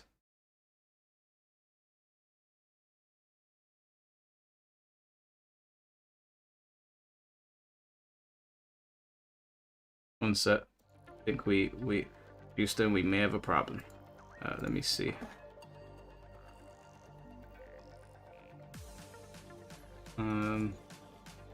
After winning the King Oh, there we go. of Iron Fist Tournament 8, Jin Kazama decided to ball the f*** out. You know, people would say I should be upset, right? But actually, I feel relieved, because it's like God giving me an opportunity for people to get to know the real me, you know? Not what the haters say about me, but me, the real me. Hey guys, it's me again, Nova, the edgy karate guy, your Tekken buddy. And here we go again. So, apparently, after my response video, Coach Kazama is trying to stain my name by painting me as a malicious person who is doing my project out of hate, and that I'm leading a quote-unquote mob of racists, mind you, to spread hate in the Tekken community. I want to say a message directly to Nova Seiken. You should be ashamed of yourself and your community. Oh, I'm sorry, just quickly, what is this bird? Is this an owl that has had water poured over its head or something? That is, like, I feel sad looking at it. Like, I feel like I should give it sympathy. But it's also kind of horrifying. It looks like it could be a Dark Souls boss, or like a character that you're going to put out of its misery. It's like, please kill me, or some shit. The amount of deplorable, disgusting, and racist comments that I've had to filter through in my messages and my YouTube comment section is ridiculous. I've had to stop looking through the filtered comments at this point for my own mental health because of your toxic community that encourages witch hunting and bullying. You know, when he said this, yeah, I was with my girl. We were in the Cotswold, and I was reviewing this video before I made comments about it. And I remember I said to her, this is such a dumb thing to do as a YouTuber. You will get flamed. And this is just a word of advice for any of you that ever get into YouTube. If you get into a war with somebody, which will probably happen, you know, we're all opinionated, you'll probably fight with somebody. Don't ever say things like this with no receipts. Don't ever do it. It does not end well. And almost everybody's going to say you're lying. And I believe he's lying. And I also think he's exaggerating as well to garner sympathy from people that like him. But just a word of advice, don't ever do that. It will always backfire on you. If people have genuinely been sending you threats, then you have to post receipts. But you can't make out like Nova Cyclone did it if you never heard him tell his community to go and harass him. If you don't hear it and you make an assumption, you're setting yourself up for failure. These comments are so bad, this video would get age restricted if I showed you what I had to filter. This is the community that you created, so give yourself a pat on the back for creating this community that hates others. This hurts. I mean, this is a really serious accusation. So I will use the only platform I have, my channel, to defend myself. Turns out I have the evidence to prove I'm not this hateful, vile person Coach Kazama is making me out to be. First of all, I want you, Coach Kazama, to know that I, Nova Seiken, personally, feel bad about what happened to you. I don't feel bad about it at all. I'm sorry, but this guy has behaved in one of the most unbecoming ways that a Tekken community member could possibly behave in. And I think that what he has been doing is pretty ridiculous. And then this on top of it is even worse. He did this to himself, and he continues to do it to himself as well. And look, at the end of the day, if you create a product and I don't like it, I have every right to criticize you for it. I can leave a review, whether it's on YouTube or on your website.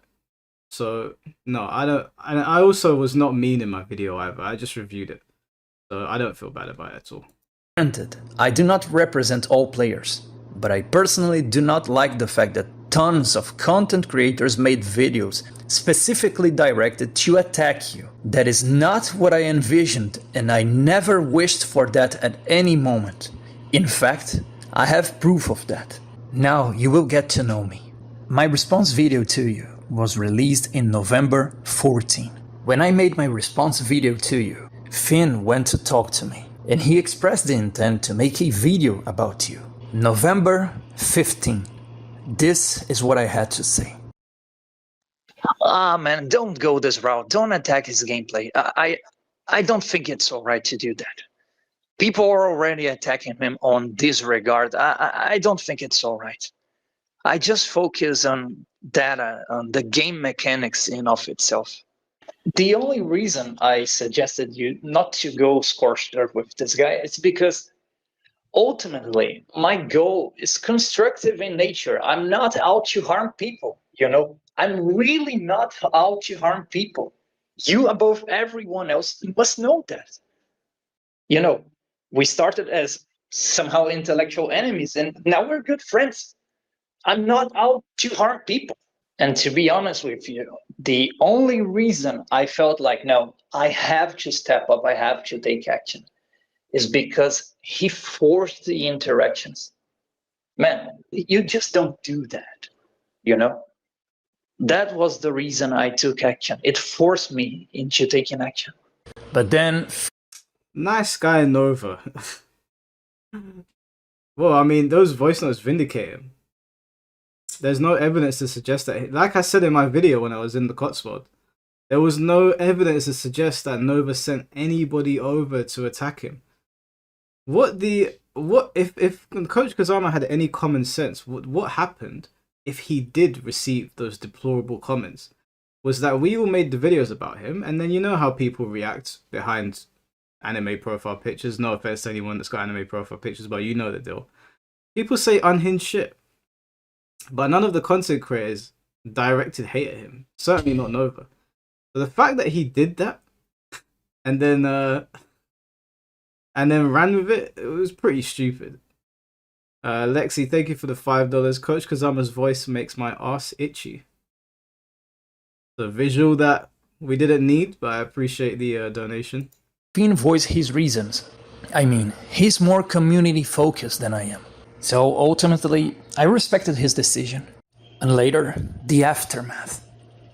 Man, about Coach Kazama, people dogpiled on the guy. Like, they completely eviscerated the guy.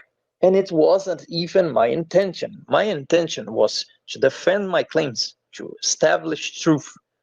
And also, ultimately, my main objective, what I wanted, is that people were able to see how flawed Tekken 8 is. The design philosophy behind Tekken 8. But people prefer to focus on Coach Kazama being a scammer, being a fraud. They prefer to focus on the more petty aspects of this discussion, you know? They started dogpiling on the guy. They smelled blood in the water, you know, and like sharks, they started eviscerating the guy like crazy. And you see, I know that I even shouldn't, because after all, the guy attacked me, right? And he forced the interactions to make me look bad, to make me lose my credibility by forging interactions. But in any case, I kind of feel bad for the guy because his reputation is completely ruined. And when you commit a mistake, I mean, people are deserving of redemption, you know? When you commit a mistake, people are deserving of second chances. Also, in the That doesn't sound like the guy that was sending hate your way, Coach Kazama. You should be ashamed of yourself making up something like that with no proof whatsoever. And even if you posted receipts of people saying nasty things to you, that's still not proof that Nova Saiken sent these people to you. Deplorable is a word that you used. I would use that for your comments on Nova. aftermath, another friend came to talk to me. I understand that. He must be having a real hard time right now. Imagine your face splattered all across the internet with the captions, scammer, fraud, and so on. I mean, it is not cool. It is not all right. He must be having a real hard time. He must be having trouble sleeping, even. And there's more. I'll let the spectator decide what to make of it. Judge it for yourself.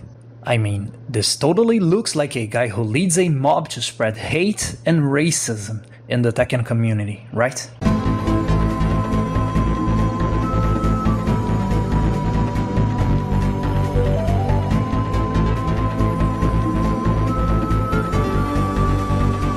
Okay, I was just checking that music was coming from this video. I was confused.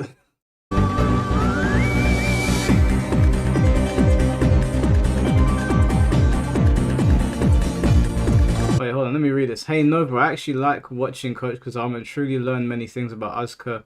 None of us are perfect. He should just own up to his mistakes. But people pay for whomever they want to learn and pay. It's probably the way he sells and talks to people that makes them connect. Hey Nova, I saw a comment. You say this is taking a toll on you. Take it slow, bro. Perhaps you should start coaching because you know so many characters and a heck of a lot about the game. Come up with a strategy for it. You would be a fun coach. The backlash this video received, where tons of people within the community dogpiled on the man, was an unintended consequence. I didn't want to attack anyone in terms of their gameplay. That is not what this video is about. My only concern is with game data, game mechanics. Can I move away from this? Can I make this width? Can I interrupt this? What can be done and what can't be done? This is my only real concern. I even personally asked Finn to not dog the guy on the merits of his gameplay because this wasn't the purpose of my video and I am not doing this project to harm people. I am trying to bring about a more balanced, fulfilling, less volatile Tekken experience for everyone. But ultimately, I respected his decision of doing a video on this matter simply because he felt he had to. But I never expected the ripple effect this video would end up causing. This guy, Coach Kazama, must be having a real hard time right now and it wasn't even my intention. I just wanted to defend the truth of my claims and myself as a creator ultimately. He might be feeling real bad right now and this whole situation is just not cool. He could reach out to me anytime if he wants to. People reach out to me often through Discord. I didn't mind him calling me a low-rank scrub or whatever. He only acknowledges he was mistaken on the matters of game data of making his video. All is forgiven. People are deserving of redemption, second chances. Good guy Nova. You can't even fault him. There's no proof here to suggest that he's been sending any crazy people to you whatsoever.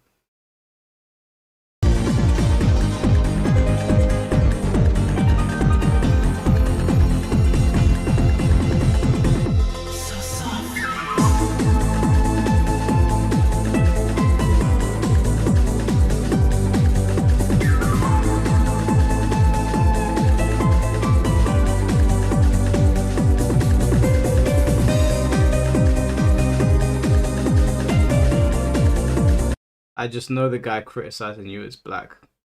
Unnecessary. Unnecessary.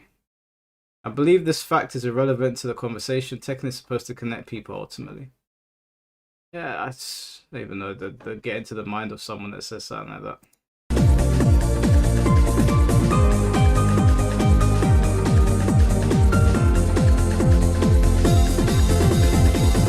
You should be more careful when accusing people. It's really hard to get rid of the stain of such an accusation. I will give you an example. I have a long-time feud with the main man Sui because of tons of misinformation he propagated in the past and in the present, including running PR for Namco and advocating for the anti-skill gap abomination that is Tekken 8 design. Because of the differences we have, and because I proved him wrong countless times in the past, his massive following, who by the way displays rabid, cult-like behavior, they organized to mass hate. Someone torture this guy. Someone execute this guy. Someone needs to shoot him. Oh my god. Over a fucking video game. Are we being for real? What the hell is wrong with people? Hate and disenfranchise my channel everywhere I go. They try to make sure my content cannot get any traction anywhere outside of my own platform. A platform I managed to create through lots of effort. Because if it was up to them, if they had the power, even my own channel would be banned. Guess what? Despite all that, I never blamed him for what has been going on ever since. Never. Not even once. Because I understand, as a creator, as a public figure, you have no control over the actions of other individuals, even people who in their minds believe they are doing this in your name, but they aren't. You can't. He's right about that. I've never seen you guys do it, but I have come across some people going into people's comment sections saying some crazy shit on my behalf, and I've had to say to them, please don't do that. And when I say crazy shit, I mean like crazy shit. But at no point have I ever like said anything as mad as some of the things that I've read. So Nova's right that you can't control what people are saying. You can try and advise them, but ultimately people are going to do what they want to do. Kenjamin, thank you for the $4.99. We'll say Nova was naive to think his video wouldn't lead to Coach Kazama hate. Well, yeah, maybe. He might be. I don't know how long Nova's been doing this, but when I make a video about somebody, like exposing them for something, I'm aware that my video could cause more things to happen. But it's an unintended consequence, but it's a consequence all the same. It will happen, but people need to be called out. But it would also be nice if people didn't send crazy messages about video game. Can't be held responsible for the bad actions of other individuals that you have no control of. Of course, the main man could have apologized for what happened, but he didn't. He never did. But life goes on. I still never held him responsible for what happened, but we will always have a hard time seeing eye to eye because of that. And life goes on. Tekken aside, I wish him all the best in his life. But what makes it even worse is that you are accusing someone who does not personally approve what happened to you. Even though you see me as the culprit, the evil force who unleashed a wave of creators to dogpile on you. The people who called you a scammer, as in a business scammer or things of this nature, have nothing to do with me. I never accused you of scamming people. Other creators did. Finn knows this. People can ask him if I'm lying or not. I didn't even know you offered coaching services. To begin with, I didn't go looking for you. By quote-unquote Coach Kazama, I assumed the term coach referred to your YouTube content and the tutorials teaching people how to play the Kazamas. It didn't even cross my mind you actually offered services, because I didn't go looking for that. I couldn't care less about it. My only concern is with the mechanical state of Tekken 8, not people. What I mean, I've never spoken to Nova before. Not once. Yeah, not once. I really was introduced to Nova through Finn very recently. So yeah, there was no contact between me and Nova before my video went up. I just did it independently. you are or what you do doesn't really concern me. I just wanted to defend my claims and myself. You attacked me, not the other way around. You jumped on the fighting GM bandwagon to attack me, not the other way around. So, when you forced interactions, when you made up move notations that do not exist and came up with wrong frame data multiple times, I had to respond for the sake of establishing truth. You can't forge an interaction to forcibly prove a point, because that will be leading people into error, and I cannot have that. The fact that you called me a low-level scrub or whatever is irrelevant to me. I couldn't care less. But the moment you forge interactions is the moment we have a problem. And speaking of which, apparently you are accusing me of being a quote-unquote hard-stuck blue rank in Tekken 8, right? I'm not one to brag about it. I rarely bring this up unless people ask. This is me on Tekken Tag Tournament 2. Jeez, look at that win percentage. Right, now, as somebody that spent a lot of time on Tag 2, I can tell you that this is very, very, very impressive. This is a super impressive rank win to loss ratio. This eclipses anything in Tekken 8 by a country mile. I can't even stress to you how impressive this win to loss ratio is. Actually, this is Tag 2. This ain't even Tekken 7. This is Tag 2. The game that is notorious for being like the most difficult Tekken. This ain't no blue rank. Nova's a blue rank because you can't bother to play. That's the only reason. That's what I was saying the other day. There ain't no God of Destruction losing to a real blue rank in a beef set. But when I say real blue rank, I mean someone that is hard stuck at blue, which is fine. It's all good. It's not not to shame anyone. But Nova's a blue rank by choice. Let us be real. 81%, 88% on Tekken Tag 2. That is incredible. Mine's was like, I think mine's was like 51%. This is me on Tekken 7, and I started Tekken. Jeez, look at that. Win rate 77%. Yeah, so obviously Nova's a very strong player. Very, very strong player. Tekken 7 on 2022, because I did not have a PS4 before that. I was way, way, way behind everyone else, and I was able to catch up with everyone else. Since you are so obsessed with ranks and titles, let me ask you, Coach Kazama, what were you on Tekken 7, man? I mean, when ranks actually meant at least something. And there's a difference between you and me. I never use my ranks as credentials because I see that as petty. I don't like to undermine people based on ranks. Then you ask, how come he never got GOD? Dude, I don't play Tekken 8 ranked. I barely play this game. I despise what it became. When it comes to gameplay, I only play this game with friends and training partners who invite me to play with them. I only play this game for two reasons.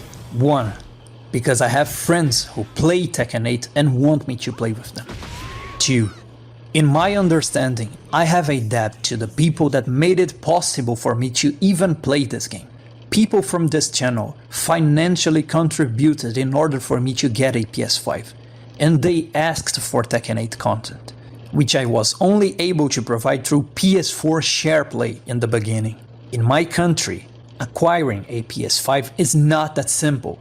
It's the equivalent of 4 minimum wages. Damn. So I feel indebted to the people that made it possible. Wait, what country is he from?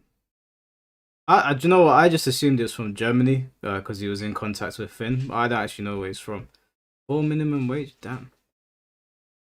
Ask for Tekken 8 content, and I intend to honor this request. I actually produce technique tutorials, defensive drills, etc. You claimed I'm a quote-unquote hard-stuck blue rank, but you're wrong. Technically, I'm not blue rank. Oh, he's I'm a Brazilian. beginner in Tekken 8. The ranks you see in my videos are not mine. I often play with friends' accounts, and that is also one of the reasons I censor the IDs, because that can lead to confusion and misunderstanding when my friends get to play with their own accounts. So I want to save them the His name's Woman Respecter. He's beaten a Tekken God Supreme, so... hassle. But you know who's not a beginner and not a blue rank? The people that actually play with me. My Tekken friends are either GOD, GOD1, GOD2 or GOD3. They actually play and grind ranked, unlike me, who is a Tekken 8 beginner scrub. Unlike me, who doesn't see a point in it. And they are much better than you, bro. So much better than you as Tekken players. This is my personal perspective. Tekken 8 ranks are absolutely meaningless. The game barely has a competitive integrity as it currently stands. And I'm much more interested to invest my time in actually proving this than grinding ranks in a game I currently despise the state it is in. Did it ever cross your mind I don't like the state of Tekken 8? Did it ever cross your mind I actually despise what they did to my franchise? Why would I bother spending my time stressing myself in a monkey casino environment instead of focusing my efforts in trying to improve this game and make it closer to actual Tekken? Again, I have only two reasons to still play this game. Either friends invite me and I indulge them for being my friends, or it's me honoring a request. I mean, your existence in of itself is the living proof Tekken 8 ranks are meaningless.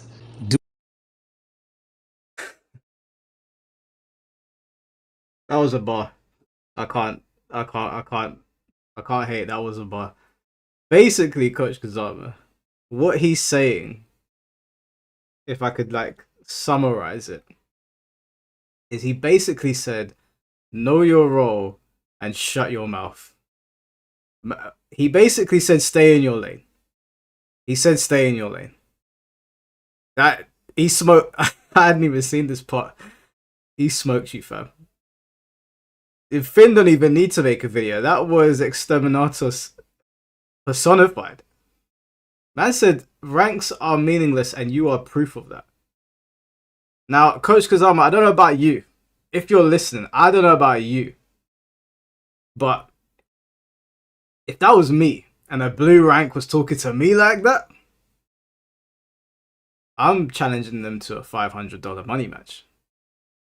I don't know about you. Personally, I ain't having that. So, Coach, if you're watching by any chance, my DMs are open. I'll happily set up the beef set for you. Because, listen, I ain't having no blue rank talk to me like that. You know what I'm saying? You understand what I'm saying? Do I need to go even further than the fact that you are GOD? So, what does GOD even mean? What is it even worth if the everyday Divine Ruler Tekken 7 Asuka gameplay can achieve it? And you know how I know that. Because many Asuka players from my region who were Eternal Ruler, Fujin and Raijin, but never above Raijin in Tekken 7 back in 2023, are now GOD and GOD1 in Tekken 8. Hey, he's not lying. He's not lying. Bro, I don't know what rank I got in, I think it was Tekken God was as high as I got on Tag 2, or maybe just below that. What was the one that was just below Tekken God? It wasn't true Tekken God. It might not have been Tekken God, the one below that. But on Tekken 7, I got Tekken God, but I scratched and clawed together. I really scratched and clawed together. The ranks now, they're meaningless. If you've been playing Tekken for any amount of time, you know that the ranks in Tekken 8, bro, I'm God of Destruction. I didn't even try. I'm not saying that I couldn't get the top rank in Tekken 7. I think if I really tried, I could have. But what I'm saying to you is that I didn't get God of Destruction by way of trying in this. I basically sneezed and got there. Gee, man. I can only wonder what could possibly be the reason for that, right? And here's more, man. The reason you flaunt your rank everywhere you go as a credential is precisely because Tekken 8 is the only way you would possibly achieve a rank that is at least 8 ranks above your actual skill level. What a lack of self-awareness, man. Since you were petty enough to attack me on matters of skill level and ranks, it's such a shame we have connection issues. I have a friend from Texas and another friend from Italy. The connection is unplayable, it's such a shame, bro. Because I'm a beginner in Tekken 8. And this beginner would wash you in a set of matches. And I go further, bro. Without heat to rely on. Any other Tekken experience aside from Tekken 8. I'm fairly positive you're not getting a match out of me, bro. I'm sorry I've watched your footage. Let's see. You don't KBD, conclusively don't KBD. You mash the Kazama down 3+4 to get out of a problem at any cost, regardless of how minus you are. You mash the Kazama back 3 every time you whiff something as a flow chart. You mash the Kazama reversal at the slightest sight of trouble or doubt since there are no chicken reversals in this game. You are completely reliant on the Kazama's ultra defensive crutches to play the game for you, man. I'm sorry, man. But your gameplay is no different than the everyday Eternal Ruler Asuka on Tekken 7 ranked. Man said Eternal Ruler. Now, personally, Coach Kazama,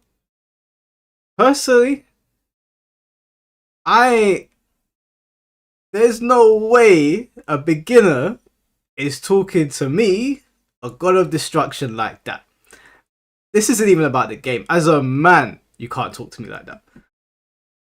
Coach, you gotta get in the ring, bro. You gotta get in the ring.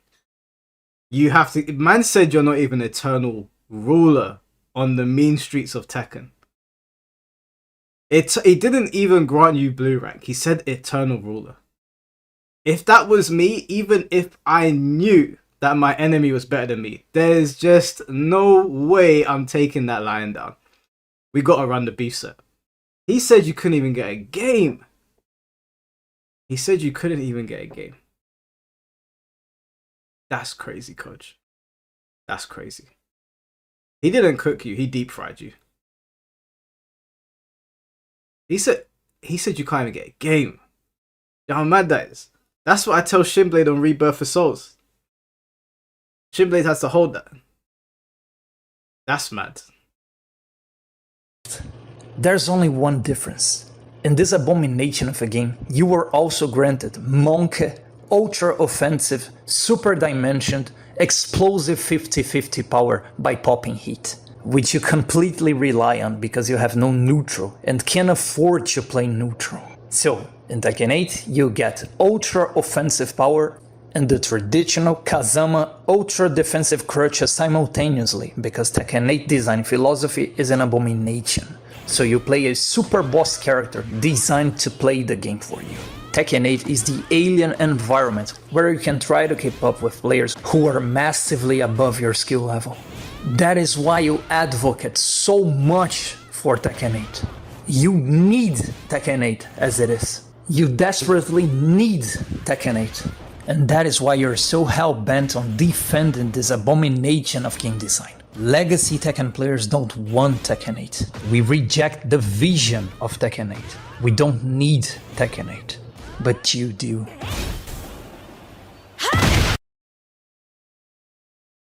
Man said you are nothing without this abomination of a game. There's just no way another man's talking to me like that. Coach, you gotta do something. Coach, you've gotta do something. Something must be done.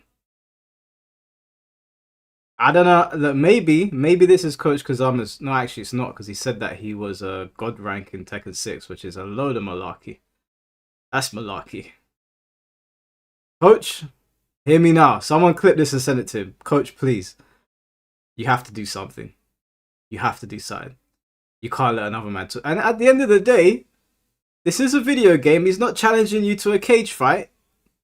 But I guess the connection's poor. It's unfortunate. You said he's in Brazil. There's not really much that we can do about that. It probably would be shit. I want a beef set between Nova and Main Man. Thank you for the $2 Gundam. That would be cool to watch. But again, the connection will probably be shit.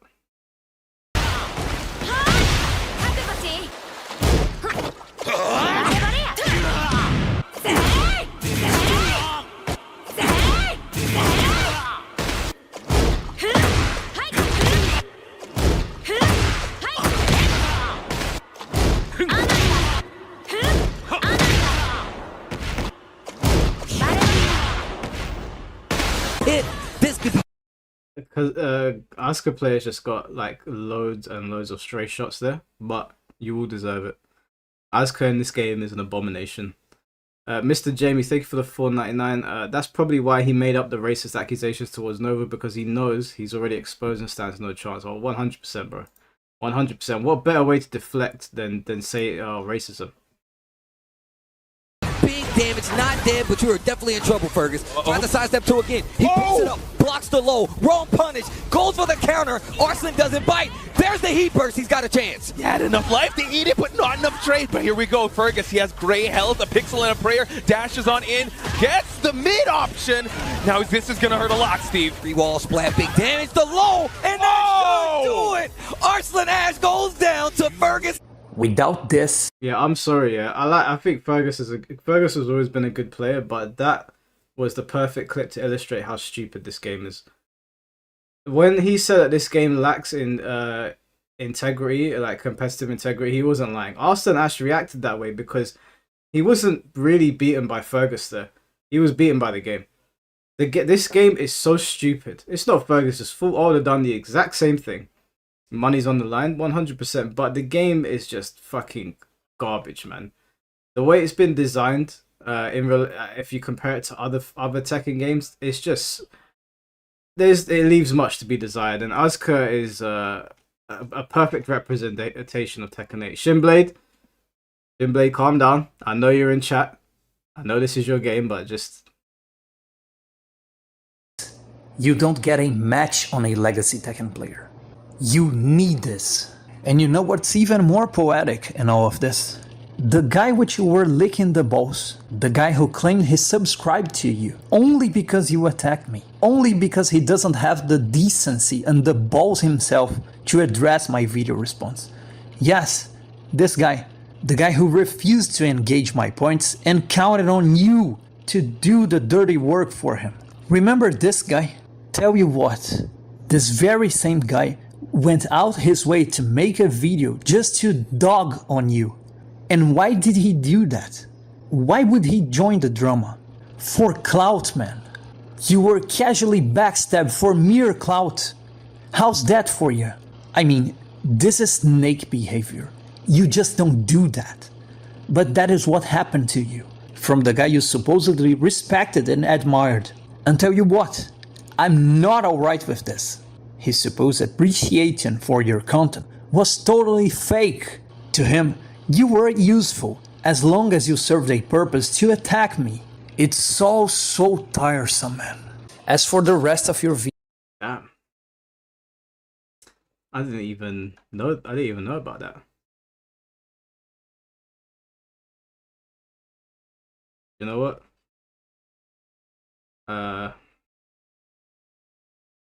The less said on that, probably the better. Because I don't know the full story behind that. That does look a bit. That looks a bit. I don't want to say snaky. They're not friends. They're not friends. I mean, I don't know. I don't know enough about that to comment. But I was looking sideways at that. Video, man, it's not even worth addressing. I'm tired of the bad faith. I'm tired of the cherry picking and the malicious nitpicking. You downplayed your mistakes to make it seem like they were mere oversights, when they were actually grave mistakes that put your skill level and your self-proclaimed credentials into question. Man, you didn't know the frame data of your own character, Jun Kazama. How come I, a Jin player, know the frame data and the properties of the moves of your character, but you don't? It's simple. I'm a Jin player. You're a Kazama player. Period. You also swept under the rug the fact that you claimed Steve Flicker Chew, which you called Flicker F Chew by the way, to be -14 on block. when it's actually -5 on block. You tried to downplay your grave mistake by making it seem like your only mistake was a mere wrong notation, when it wasn't. It was much worse than that. You literally told people to just hold back to block so they could punish a move that cannot possibly be punished. But of course you didn't include that in your response video, right? Also, your explanation for the forged interactions wasn't convincing at all, let alone conclusive. At the best case scenario, that tells incompetence, which for a self-proclaimed Tekken coach wouldn't be good optics. At the worst case scenario, that tells malice. Pick your poison, man. Good old tertium non datur. You also keep missing the point entirely. My Save in Tekken 8 project is not a set of tutorials. It's not a guide on how to play Tekken 8 as the devs intended. It is a critique of Tekken 8 design philosophy, an in-depth analysis of how sabotaging movement and defensive options made the game uninteresting, unhealthy, and volatile. I don't need you, Coach Kazama, to teach me how I should deal with Steve. First, you don't know it yourself. You barely know his options. You invent move notations. You provide wrong frame data, and the only reason you have any chance against a decent Steve is because Asuka literally plays the game for you, and you can resort to reversal, sabaki, or back 3 whenever you have a problem. Take the autopilot crutches away from you, and you would fold in half when playing against a half-decent Steve. Second, I'm not on a crusade against Steve. My video had absolutely nothing to do with Steve, and the fact that you people keep hammering on Steve over and over and over again is because you can't refute my main point, that sabotaging movement and defensive options is bad for the Tekken franchise.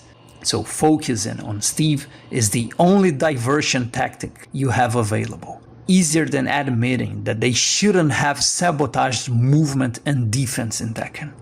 There's also another thing me and Finn noticed that is quite interesting, quite funny and revealing, because I have made a mistake, a typing error, in my video since I bombarded with lots and lots of captions. The moment I realized my mistake, my video had already 3,000 viewers. But here's the catch. You could have weaponized this oversight. You could have called me out on my mistake.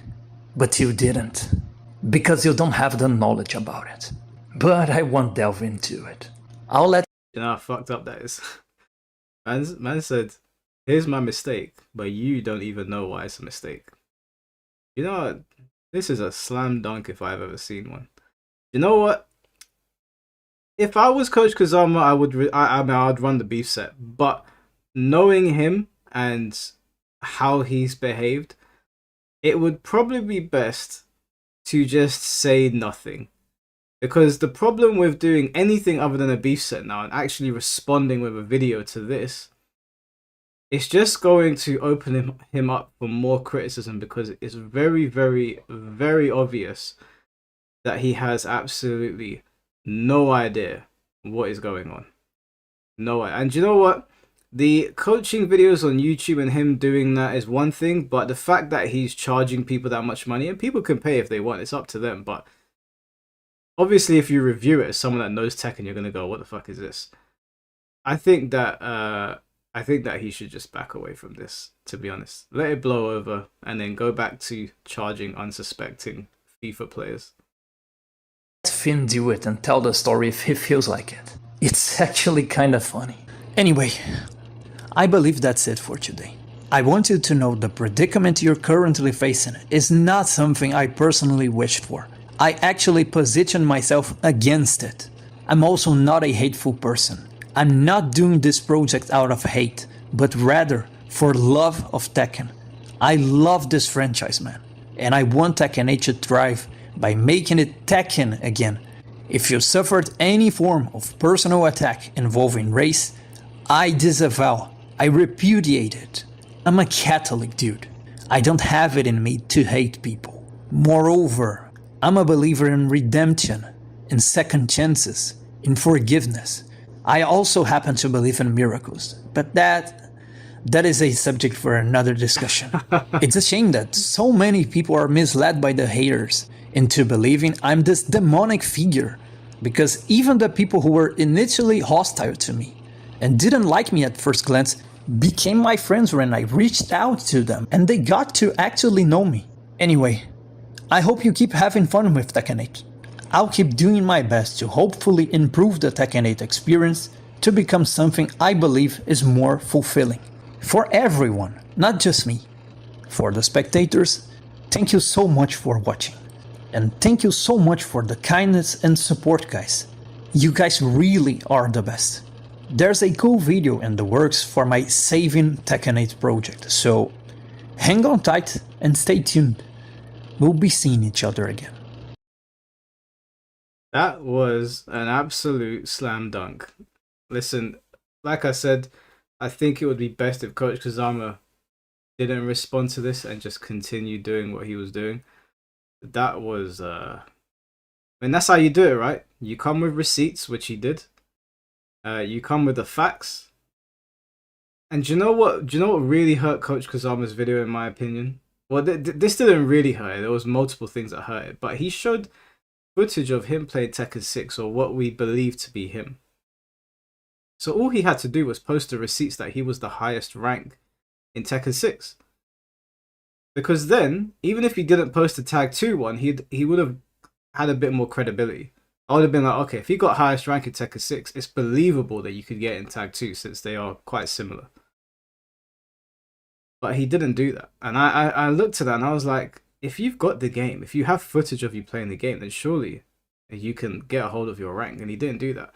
And I noticed that. I was like, yeah, he's probably lying. Probably just telling fibs. But yeah, Coach, if you ever see this, I don't hate you or anything. Nova clearly doesn't hate you. Finn might hate you.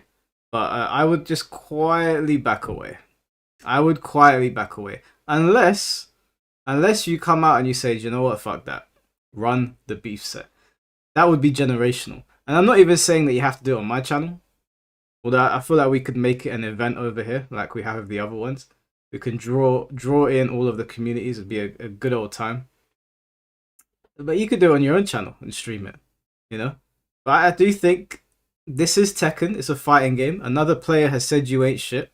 I think the best way to handle a you ain't shit comment is show him that you're the shit. That's what I would do anyway. I don't know about you guys. That was rough. Yeah. Do you know what? If tickets were cheap to get from Brazil to wherever Coach Kazama is to watch them play offline in person, I would contribute to Nova Saiken going there to beat him. But then at this, we've just seen Nova Saiken playing. He's clearly a very good player. It would just be bullying. It would be a massacre. What I would anticipate happening is the match will probably start and it's Tekken 8. It's very fast paced. Coach Kazama might do a little bit of damage, might get a round or two, but before the final round, because Nova's a very seasoned player, he will have adapted. And I don't think Coach Kazama is good enough to adapt to his skill level. And then it would be an absolute mauling. So yeah. Well, that's it, guys. So tomorrow is going to be the Marvel Tekken stream. And we're going to stream Marvel Tekken from 8 PM until God knows when. Probably going to do a long one tomorrow. I have an early start tomorrow because I have to go to the bloody post office to find out where my One Piece cards are. I'm very annoyed about that. So I need to go figure that out, and then I'm going to go meet my friends. But I'll be back. We'll do the Marvel Tekken stream tomorrow. So it'll be 8 PM on this channel. And, oh, Jahuti, I'm so sorry before we end the stream. Yes, I'm so sorry. Please link me your video. I'll play it on stream now. My apologies. I'll play it on stream. Guys, don't go anywhere. Don't go anywhere. It's in your YouTube. Okay, cool. Give me 1 second. Let me get Jahuti's YouTube page up. I did promise you that I would play your Ninja Gaiden video on stream. Jahuti. What is your channel name, Jahuti? What's your actual channel name?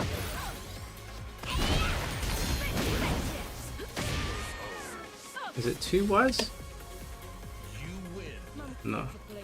I've typed in your name in Ninja Gaiden 4, but it doesn't come up. Jahuti? Jahuti? Why? May not see it. It's Ty. Some guy called Sandwiches keeps coming up. Okay, let me type the @ in youtube.com/@Yahoo. Okay, I got it. Alright, cool. We got it.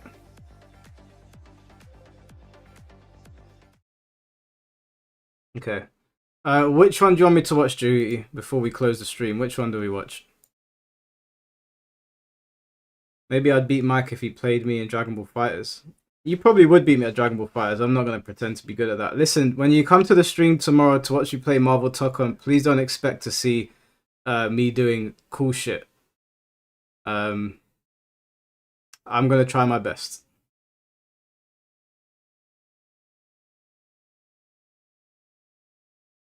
Which video here, Jahuti? Which one do you want me to click on? Do you know what? They're all pretty short videos. Let's the Kaji fight. Where is that? Okay, here it is. Let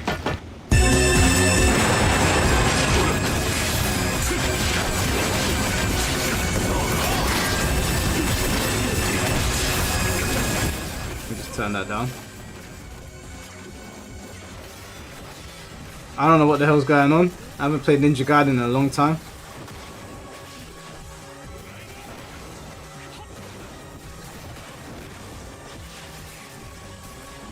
Oh my lord.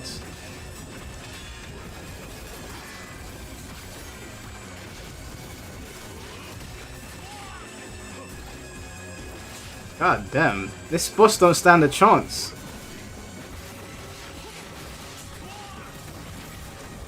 Jeez.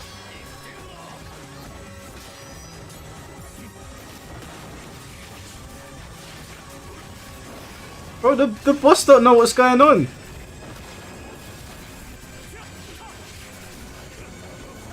What the hell? Are you doing this all manually?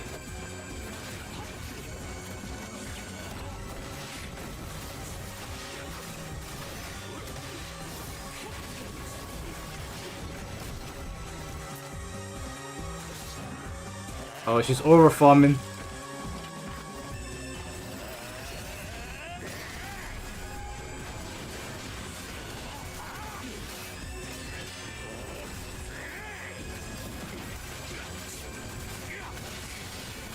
Is this... Did you do this manually? This is all manual. What the hell? No wonder you play Steve Fox like a psycho. Oh, he finally hit you. Damn, look how much damage that did. He's low on health.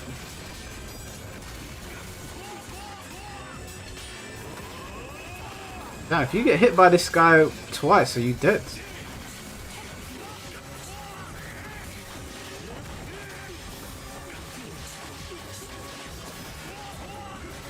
Oh my god. Were you getting like a cramp in your hand doing this?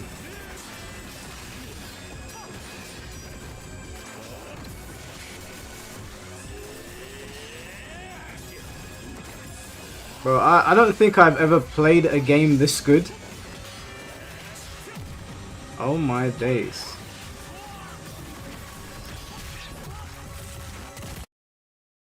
Buddy got absolutely fucking massacred. What the f...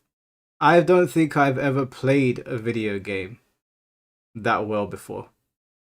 I don't think in the entire time I played Devil May Cry, I ever did anything that impressive. Guys, let me link her page in the chat. He's only got 250 subs. There's still 200 of you watching here. I've just linked it in the chat.